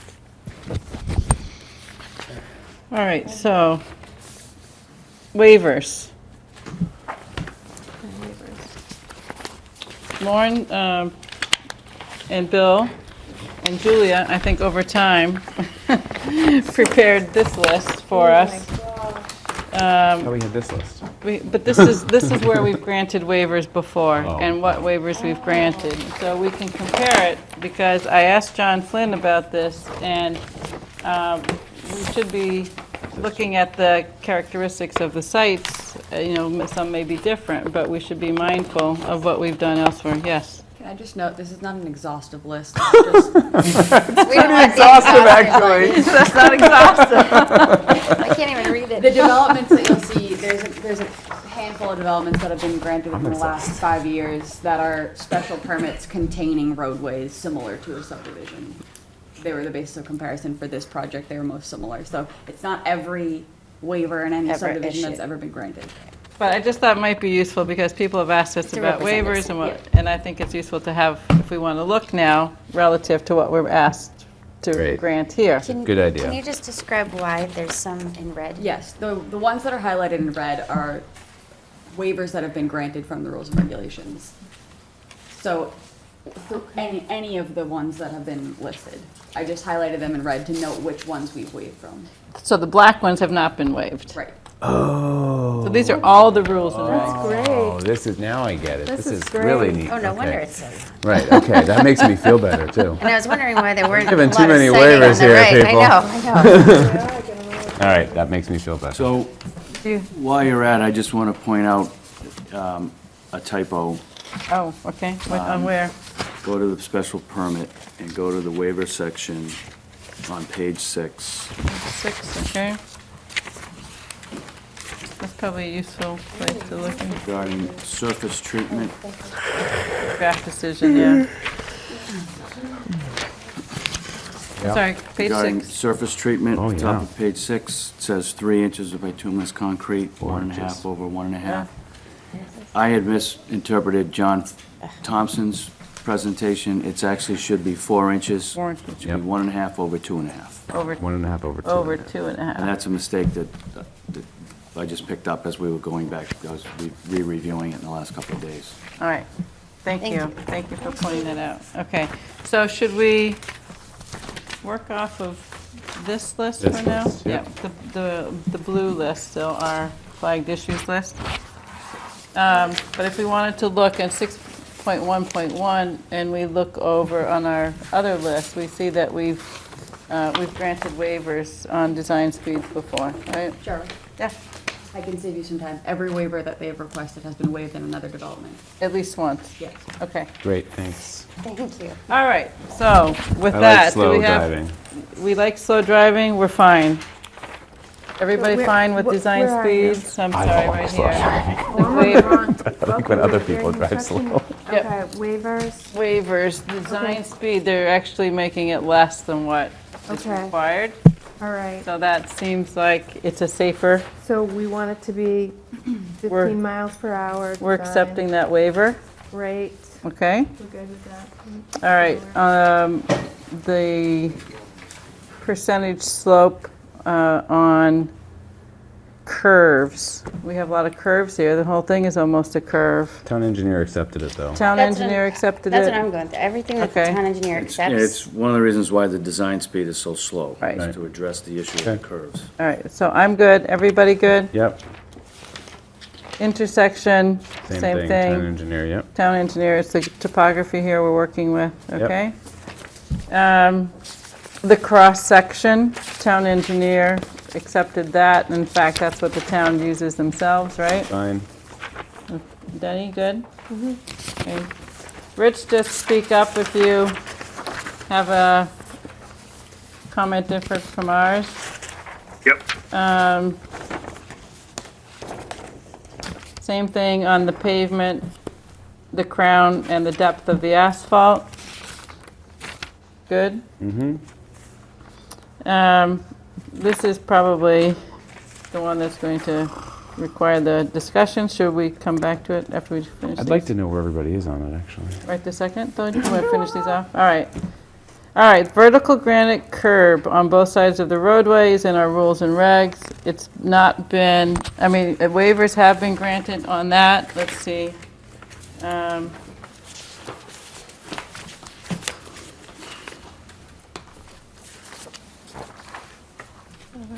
Basically waived it in every Yeah, situation. so I'm looking, just want to look at that. Sorry, I'm finding it. Which one is it, Yeah, it's on 7.4.4.2? page 2, about middle of the page. So what are So, the two we didn't waive it on? We didn't waive it on town One we farm. didn't waive it at is Milton. That's because it's they on- didn't ask for it, did they? Yes, Yeah, but they that's a did. town road. Oh, town It was a road, town Your road, yeah. expectation is to be a town road. If we're going to plow it, we want the granite curb. okay. Is there a time that we would ever end up, it would ever end up going to the town? Because I know, see, I live on a private way, but I've been told we could turn it over to the You town. could petition to do that? And from Yeah, time but to the time town we do. has to accept You it. have to They have accept to it. accept it. Otherwise, Accept it it. becomes abandoned. They could accept it, but they could also make you do improvements before they would accept it. Right. So, well, my point is that if it's ever going to end up as the town, then you want the higher quality granite.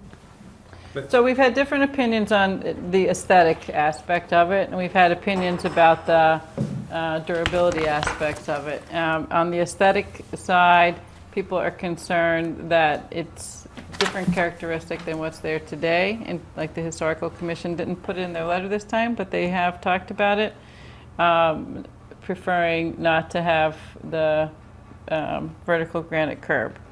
Again, they didn't put in their letter that they gave to us yesterday. Yes, Hale? There's several people who'd like to speak to this To this issue issue? here. Okay, We gotta please, get an yeah, opportunity. come on.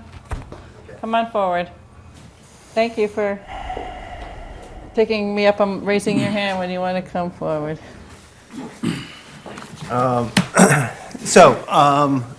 My name's Hale Smith. I live at 1632 Canton Avenue. In the letter that you received this morning, there were two issues on waivers that the neighborhood takes issue with. And the first is that you're talking about right now is curbing, so I'll address that. Now, there's an expression that consistency is a hobgoblin of small minds.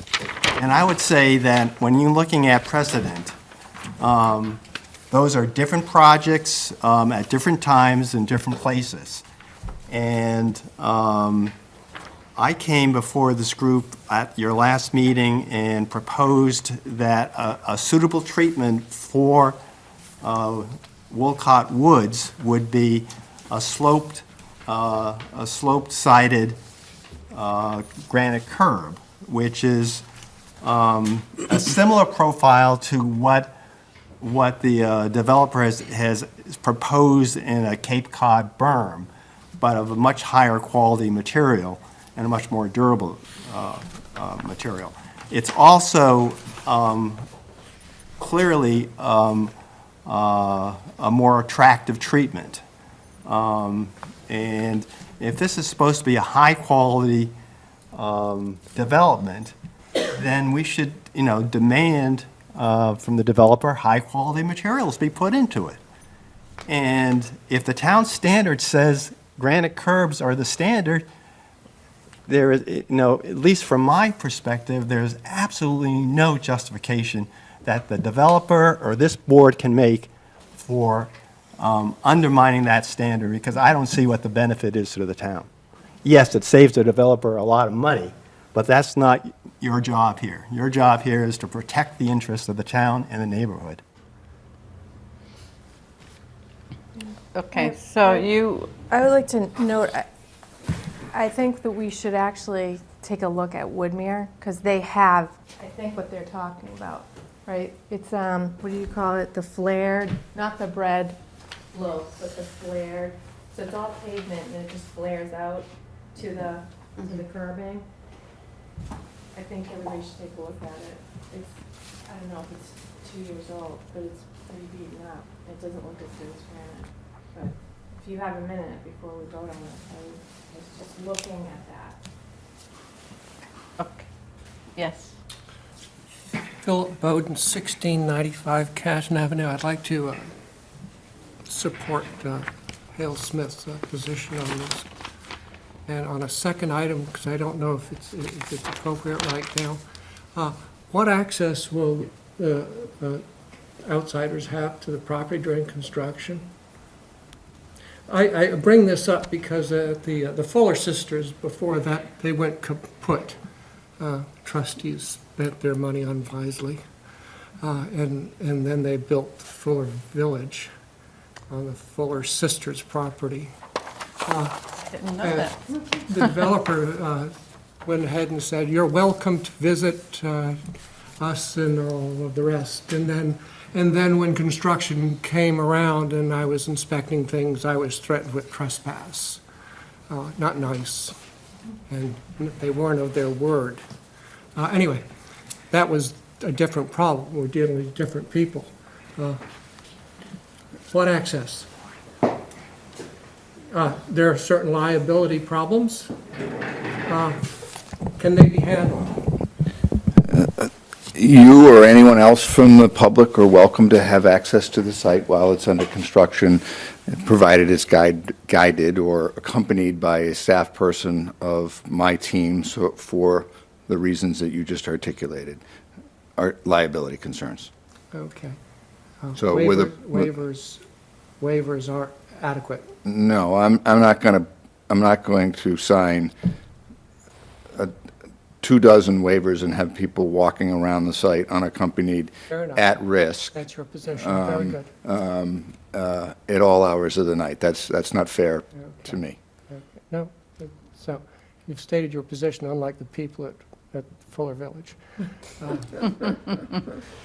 Thank you. You're welcome. I mean, I would say that's pretty common. Construction sites, they can have some unsafe conditions that I would say that Mr. Dolly is, by offering guided visits, that's a nice offer. Okay, and you would have a representative there at all hours, at all work hours? Yes. Okay. And then I'll we will put a clause in the special permit that with reasonable notice, access to the site can be coordinated with appropriate staff. Thank you. Is there anyone else here who'd like to address the curbing issue? Yes, please come forward.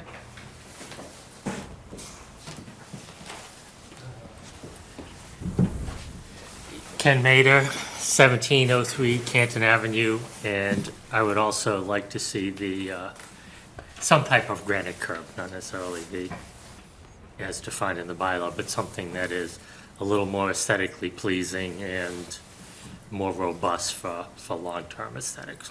So Okay, thank you. Thanks. All right, so, Brian, you want to gauge the, heard I'm the sorry, opinion. anyone else? No, No, I'd okay. like to discuss it. We can take a chance to go look at Woodmere now, and then we can deliberate at the next hearing. Okay, I took a quick stroll through Quissit Brook, Pine Tree Brook, Winter Village, and Winter Valley, and Fuller Village. And they, let's see, Quissit Brook, granite, all the way up to the first intersection, at every intersection, along every sidewalk, along the inside of both rotaries, and along stormwater areas. Pine Tree Brook, granite and mound of pavement, sidewalk with grass strip in between. Winter Valley, almost all the streets have granite curbing, all the sidewalks had granite curbing, 2-lane width, so the Winter Valley had a lot of one-way loops, and so lots of rotaries and stuff. Fuller Village was almost all granite curb, except for, on 138, you have like almost like the individual units sprinkled out, like Caroline Drive and stuff. They had pavement. So I asked Deborah Fuller, because she runs there, and she said, in her experience, people say granite seems more city, but that's just an idea that people have. But I think Hale's idea of the sloped, I've been looking at this when I'm driving around, I'm guessing you guys have too, but the sloped actually softens that city look. And also Meredith had that idea of exposing 3 inches instead of 6, so you don't have that bread loaf look. But anyway, Deborah thought the granite was superior. It's a more finished look. It anchors the street, and the asphalt curbs, they do take a beating with the snowplows, and they do take more maintenance, especially over time. So that's my homework. okay, thank you. So Brian suggested that we take a look at a few of the locations in town. You've shown us some.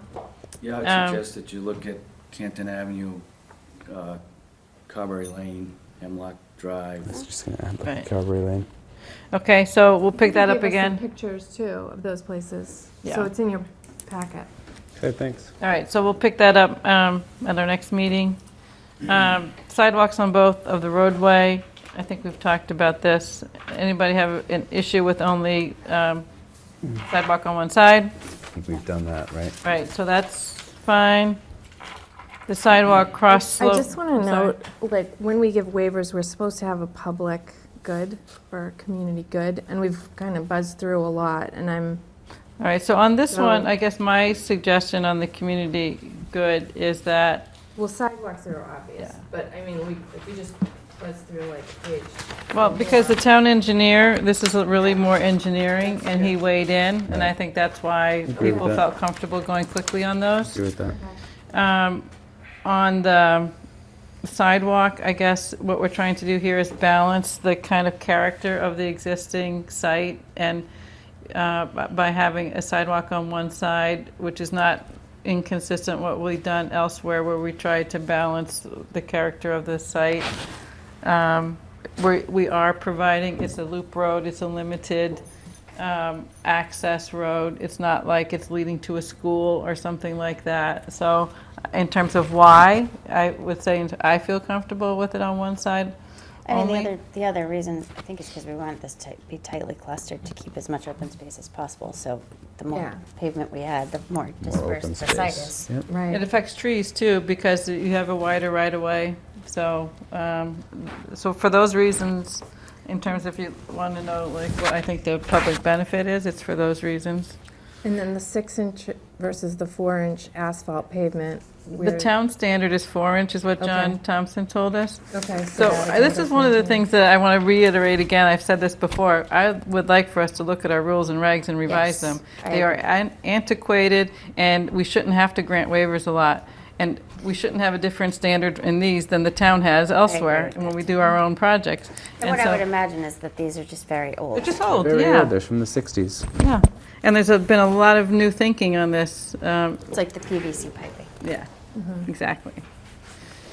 Again, this one, it has to do with the very steep slope of this site, and they're trying to, it's only so much you can manage here, so, The reason I would go along with the sidewalk cross slope is because, didn't you put something in writing that it's, oh, wait a minute, I've read so much lately, but aren't the sidewalks ADA compliant? 3%. I doubt they are. given Not the at slope of the 3%. road. The slopes is going to be very difficult. the it's ADA compliant in the sense that if you have that kind of topography, you can match that topography. Yeah. In It's other when words, reasonable, or, it's- yeah. and I think That's Deb what addressed ADA that says. when she was here, the civil engineer. I think there wasn't a majority of the sidewalks were ADA compliant. There were just a few There's a few pinch places points where that the you just slope- can't Just do the it. slope is too Maybe a tough. requirement for a slope is like 1.5%. Yeah. Yep, that's crazy. Okay.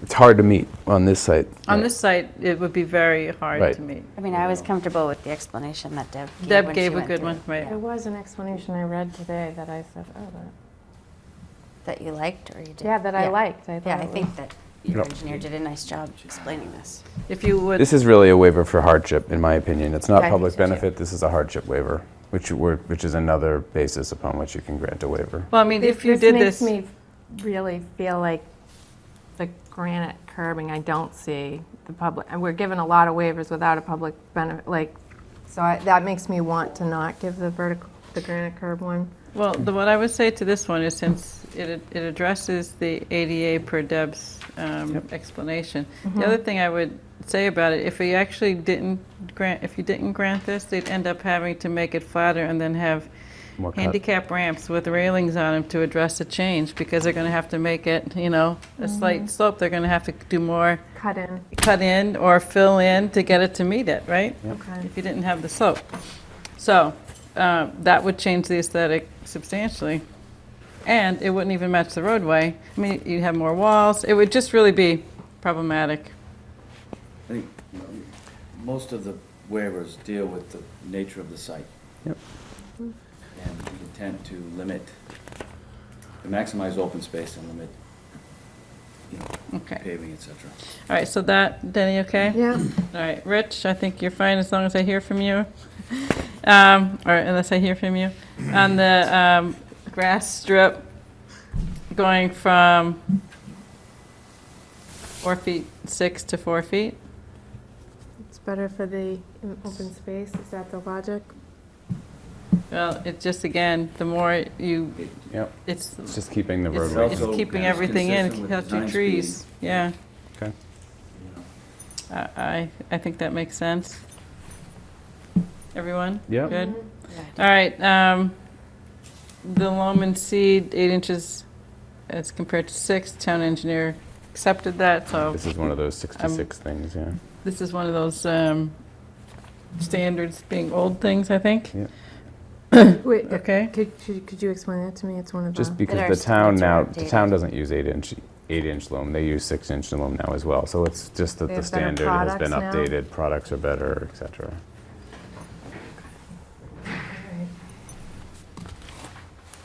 Okay. Okay. The tree height, we have caliper. I looked up caliper for 3.5 to 4.5 inch caliper on these shade trees, and it's taller than 12 feet. Did I get something wrong? You looked it up, I don't know. I mean, actually, big trees for you. I don't know how big trees for you, but an autumn blaze maple. Well, it says here, a 3.5 inch caliper is approximately 18 to 20 feet for shade trees. So I don't know, Denny, if you had any other sources for, but this site actually even has prices of these trees and at certain calipers, et cetera. And the spacing, so like what was the particular maple that was specified?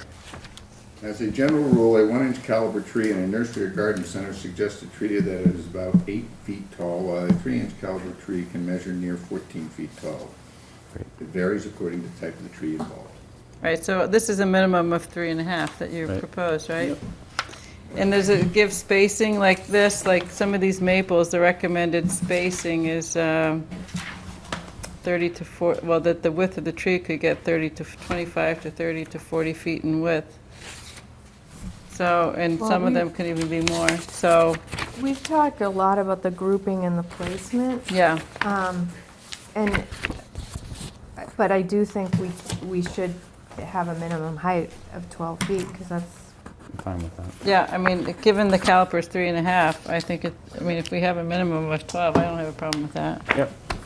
So, and then the spacing, the count, the count has to be the equivalent of 50-foot spacing, but we're allowing them to group them together, but you have to have the same count or better. So- We actually proposed 20 more trees than would be required under the count. the thing is that when you, Could you show us that chart, because that question came up and we didn't have the actual chart at that time? You have it in front got of it you. in our packet, right? They Your just gave it packet to us tonight. It was in, It was submitted last week, but yeah, it was in your packet. I don't know if it was from tonight, I think it was in the material. It was, yeah. From that. Did you have your packet from? Manila This is folder. my packet from tonight. I'm not- Yeah, it's not from tonight. It was in that manila folder that was delivered.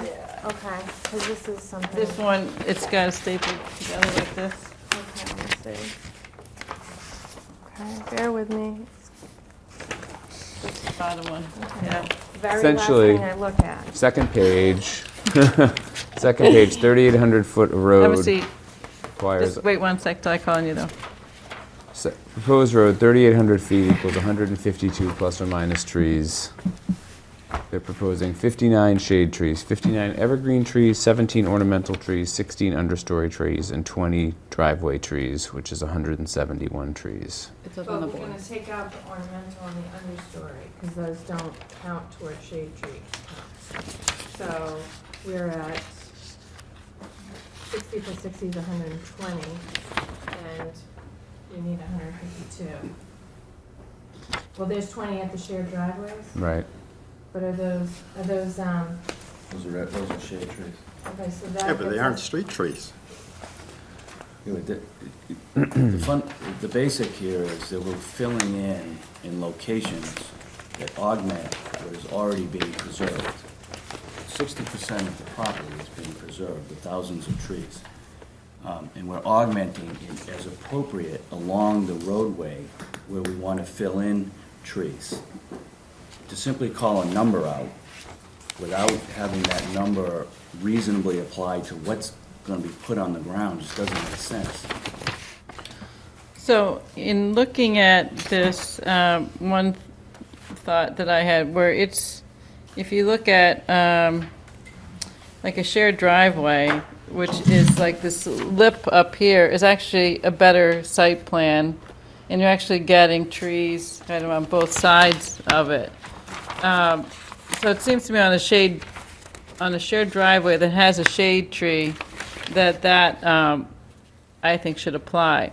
Now, on the evergreen, I understand why they put evergreen in, but there's like in groupings of 3 for what would otherwise be a tree. So one thought I had was to say, for every 3 evergreens could count for 1 shade tree, because that, in terms of location. Evergreens, yeah, okay. I think we're counting all the evergreens the way we just did it. It was ornamental and understory No, that we were I'm pulling out. suggesting that what their count, like they had 59 evergreen, but if you look at the site plan, Yeah. if you said, okay, that where these 3 evergreens are would be a tree if the spacing were per the required spacing, you don't, they're closer together they're because getting they're 3 for smaller. 1, is what So you're you, saying? that, every Yeah. 3 of these would count for a tree. For a shade tree, I think you're right. So Do we they need wouldn't more? be thrown out completely, but it's because the design is trying to give, relate more to what's already there, in my opinion. This is what Alan, the way I interpreted what Alan said. So I think those should be credited, but not a 1-to-1 on the evergreens. And then the same could be May I go back on applied. that for a minute? Are you talking those as bushes or those as trees? Well, he's got them as evergreens. If you want to zoom in, like this sheet is what I was looking at. Part of that The packet. evergreens are 8 to 10 feet in height. So they're not the 12.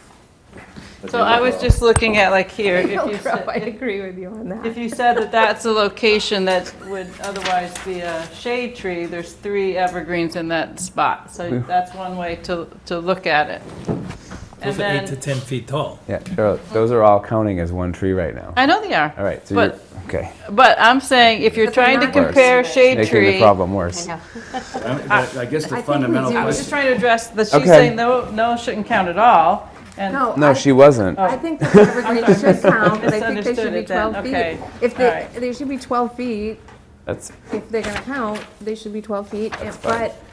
But if they're not gonna be 12 feet, and they're gonna be less than 12 feet, then do a 3-to-1.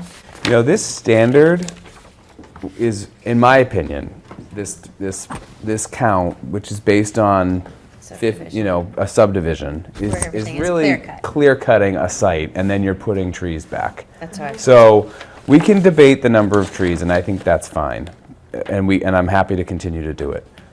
This is a really nice friggin' landscaping plan compared to what you usually get in a subdivision in most other situations. There are a lot of trees being preserved. There are a lot of trees nicely spaced. It's not like tree, tree, tree. So we can debate the number of trees. I think we should continue to do so. But to say that this is a skimpy plan, I'm sorry. That's not appropriate. You are clearing quite a bit, so you're losing You- trees. So like the driveway trees are replacing a lot of trees that you're losing that have nothing to do with street trees.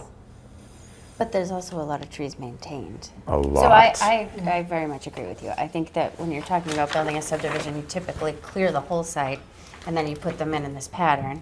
I don't think that's what this development is intending to achieve, is that aesthetic. And I think that we have to give them credit for preserving so many trees, which has been a priority for us. No, I give them I have no credit for- opinion whatsoever about whether the tree's the right height or right combination. I have no idea. But I do think we need to be realistic about what this is going to look like in the end, and I don't think it has to be I mean, a certain number of trees. If this property was developed as a subdivision and it was a street with a circle and a bunch of houses around it, you'd get about 50 or 60 trees on this site, and it would be completely clear-cut, 47 acres of nakedness. So I'm thrilled with the tree plan here. That's just my opinion. Okay, so you're content. You're I'm more than content. I mean, I'm Rich, content. are you if you all I'm have a happy with different 12 idea of feet, a by the different way. I'm happy combination or with the different 12 heights foot or whatever, minimum. I I'll get defer to you. I'll get to Hill, sorry. I think my comment is, I'm not saying, we're supposed to have 158 trees, so we have to have exactly 158 trees X amount of distance apart. I think there has to be more creativity here. Well, I mean, I'm somewhere, I think they're about 25, maybe. Based on what, though? Just the simple count or based on the design? where else are you gonna add trees? Right, that's my question, without starting to get into the meadows and everything else. Well, And we're staying away from the meadow, the left side of the roadway coming in, because it's preserving what the view that's already there. There are Yeah. no trees that come along that and I, meadow. Shade Tree Committee could tell you a bunch of places to put it, and they did tell us a bunch of places to put it. And in fact, I'm like, you may want to replenish some of these trees because when you go in with all these construction vehicles, you're going to lose some trees here. You may want to put more trees in the front, so it's a better, you could really beef this up just for the town, for when you come into Milton, this is what you see. You could beef this up. I mean, you could use another 20 trees on this site in 30 Separately, seconds. and if you look at the site plan, there's a whole infill of trees in different locations that aren't accounted for in the street tree, because all we're doing is design, for this purpose, we're designing the placement of trees along the street edges. Hill? So my point is, this site could gobble up another 20, 25 trees, easy peasy. And Shade Tree gave us like 3 or 4 ideas at the last meeting, so. The town standard does not speak to decorative trees, to evergreens, to understory trees. It speaks to street trees. So right now, by the town standard, you've been putting in less than half of the street trees that would be required. Now, if you look at where they place those shade trees, they are single-sided. single-loaded on primarily one side of the road. And they are going to be, there's a lot of grading to be done on this site. So you're going to be cutting trees on both sides of the road, probably back a fair amount of distance. You're also doing a lot of clearing for the roadways, for the house constructions. And there's going to be plenty of opportunities to replace trees, where trees have been removed. I'm not, the neighborhood isn't saying that they have to be every 50 feet, but we are saying that there's no justification for for talking apples and oranges. The standard is street trees, and the developer has thrown in, decorative trees that probably placed behind units, or between units. Evergreen trees, which aren't shade trees, and they only doing it mostly on just one side of the road, with very few exceptions. So, it's hard for me to believe that there's not going to be a lot of opportunity to fill in, a goodly number of trees that are not included in this plan. Okay, so I want to go back, thank you. Can Lauren make a quick point? She just pulled something up in the bylaw that I think is... Sure, yeah. I just want to point out a reminder that in determining whether to grant waivers, the planning board can consider the following: preservation of natural resources, topography, and the desire to minimize cuts and fills, environmental values, scenic and aesthetic characteristics, historical values, public safety, possible compensatory actions, and sound planning considerations.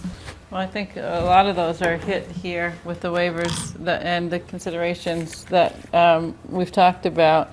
I did want to come back to I do recall also that the Shade Tree Advisory Committee, when Christine Kleinman was here, I did take some notes. And they did identify a few places that they thought there were some gaps. So I'm wondering if we can allocate a certain number of additional trees that could be used to be filling in some gaps to be determined during construction or at some point along the way. And then have that address both the Shade Tree Advisory Committee's comments and Denny's concerns. Yeah, she specifically said, could there be more trees near the Devon's house, down the fire drive? She had a couple of different places. Does it make sense to have them on both sides of that street when you're coming up around the hill near Devon's? I personally, sorry, one last thing on that. I like the proposal of keeping the trees on one side because I think it's consistent with what's been there and preserving that view of the great lawn, if you will. So all I was going to say is I think we What should... about the other side? What about the back of the property? Okay, I'll call on you, Hal, if you don't mind, when Brian had his hand up for a comment. All I was going to say is I think we should, we're going to talk about granite at the next meeting, which is very important to the Right. neighborhood. I think we should talk about trees as well. There's probably something that we can find that solves both problems and is a concession on all sides, and we'll all be happy. That's what I would like to see. And maybe the applicant can give some thought to it as well, and we can come back in a couple weeks and figure out if there's a middle ground on all these issues. I think Cheryl had a good I agree. idea. I wrote that down. Okay. I like that idea, and I'm sure the applicant heard it. Okay, thank you, Hal. And did you want to add a comment after Brian finishes? Well, I was just saying, the neighborhood suggested that the landscape architect have the flexibility to place the trees where most advantageous. So we aren't saying that you have to put trees on both sides of the meadow, but what about the back of the property? Why would you not have trees on both sides of the road and the back of the property? I think there was two different, the comment that I made had to do with a comment from the Shade Tree Advisory Committee about lining both sides, and that was what I wanted to comment back. Right. I personally don't agree with that because I think it's better to have it be more consistent with what's there now. That's separate from what you're talking about in terms of number of trees. Okay. But it is an interesting question because we're saying there's existing trees here, but will there be after all the construction is done, or would there be gaps? And well, I think that's why I like your solution of adding, I don't know, 25 trees to the plan and. You said 20. She's upping it. Well, I didn't run it by anyone else, so I feel bad. but- Okay. So, those are the, I think, the two waivers that we knew would draw most attention, right? And so, the next three are all town engineer, and I have no problem accepting his recommendations there. Does anybody? Nope. Okay, so that's Next three. four, actually. And Let me see four, if I- right. Is his actual preference. Right. Another thing we should look to change. Exactly. Utilities under the street lighting. I mean, 10 feet's usually considered to be better because it's lower and you're keeping your light lower. It means generally you have to have them spaced more closely together. I think it's actually, we haven't updated this. Oh. It's a 10-foot pole with a. 2 feet.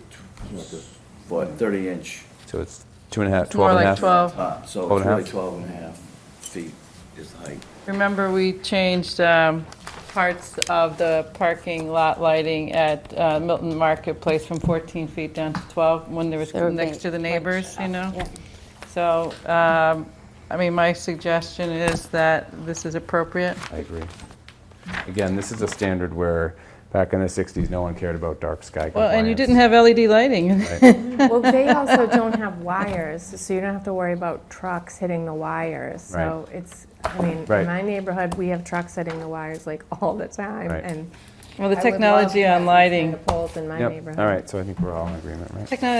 Technology on lighting has changed dramatically just in the last few years, Here, yeah. I know. Yeah. All right, so that's this list. We did that, we did the construction management plan, the tree protection plan. We're gonna come back to those couple items, and then we're gonna go through in detail. So the things, MS of 11, did we agree to move Pat? we didn't. I was about to say we're wrapping up now, and Oh, what we're thank gonna talk goodness. about yeah. next So time. the things that are to be revisited are the granite sidewalk or granite curb or Cape Copper, Right, the street tree issue, and the small window issue. right. Those are the big issues. And then, what I was going to suggest That's not is bad. that we And traffic review. mitigation. Traffic mitigation, so 4. Do you have those 4 written down, Lauren? Yes. And then there was some stuff for John Flynn and other people. Yes, there's some follow-up on the inspections, that Yes. sort of. So Lauren, do you mind just sending out now a new list of the few remaining items that we can all Yes. look at? Right. And I didn't want to slow the process down, so what I'm going to do is I'm going to cross-reference my 11 pages with all the things in here, but if something came up, I would like to be able to have the freedom to bring it up. If you don't mind, then if you can try emailing it before we get to the next meeting, because if there's an opportunity to revise language before then. Sure. You know, we could, what I'd like to do at the next meeting is go through the draft decision. We know that there are exhibits that need to be updated to this, so particularly the plans, the landscape plans, the architectural plans. We've received things, you know, since these were originally submitted, and those will be referenced as exhibits. How many linear feet of sidewalks do you have? 3,800 probably. 3,800? That's how much road you have, 3,800. So Times probably two, both 3,800. sides. No, it's one side, One side. so 3,800. But I mean, if we're talking about curbing. Yeah, Oh. curbing. Yeah, a lot.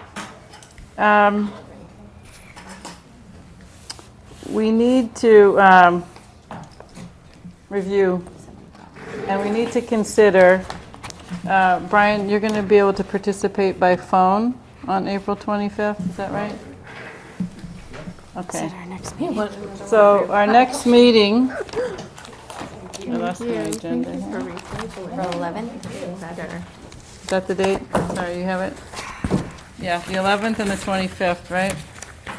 So we're going to discuss the remaining outstanding issues. We're going to discuss, I think, page by page, the draft decision. I think in the meantime, the draft decision can be updated per the decisions tonight, right? There's a few things we can update in here? No? So I can try. I think so. And then that would leave time for John Flynn to review in between our next meeting and our last meeting, right? Shouldn't we have a draft of it now? Should he have a draft of it now? It should be already reviewed. I was gonna say, he at least needs a heads up that He this says is- heads up. Oh, he definitely has heads up. He needs to review Like- it. He Okay. should be reviewing it. I know. And exhibits, that's what I'm saying. There's a lot of edits to it. Has everybody read them? Are comfortable with it? Everybody comfortable with this as a draft to send to him? Yeah. Okay. The exhibits are all of these other things that we went through tonight. No, understood. Him a red line off of what the changes are. And we're proposing that we would date the revised plans April 1. We're close to completing full revisions of all the plans. We're proposing that we date them, give them a date of April 1. Whatever date you give them, they need to be the final date. And everything that we've discussed incorporated. So can I make a motion? Ned, did I you move get this to list to the shade tree? Continue this. Remember, we're going to have to get a roll call. Thank you. Oh, we need a phone call vote? A roll call. Roll call. All right, so your motion again? Oh, gosh. Continue. To continue our public hearing to 2 weeks from now. April 11th at, April 11th at what time? 7:15. 7:15. Is this Is there a second? the Yes. same highest price? Okay, roll call vote. Rich, we have to do since you're on the phone. Cheryl Tagayas, yes? Denny Swenson, yes. April Anderson, yes. Brian Hurd, yes. Rich? Richard Bailey, yes. Thank Okay, you. thank you. Motion to adjourn? Motion to adjourn. Yeah. Oh, we have to do a roll call. Okay. Motion to adjourn. Oh, Somebody second. I'll second. Okay. All those in favor, Cheryl Tagayas, yes. Denny Swenson, Richard Bailey, yes. yes. Rich Beeler, yes. April Anderson, Lamro, yes. All right, thank you. Bye, Rich. Bye, Rich. You, hey. Thank you. Anybody want the copy of the site plan as it is?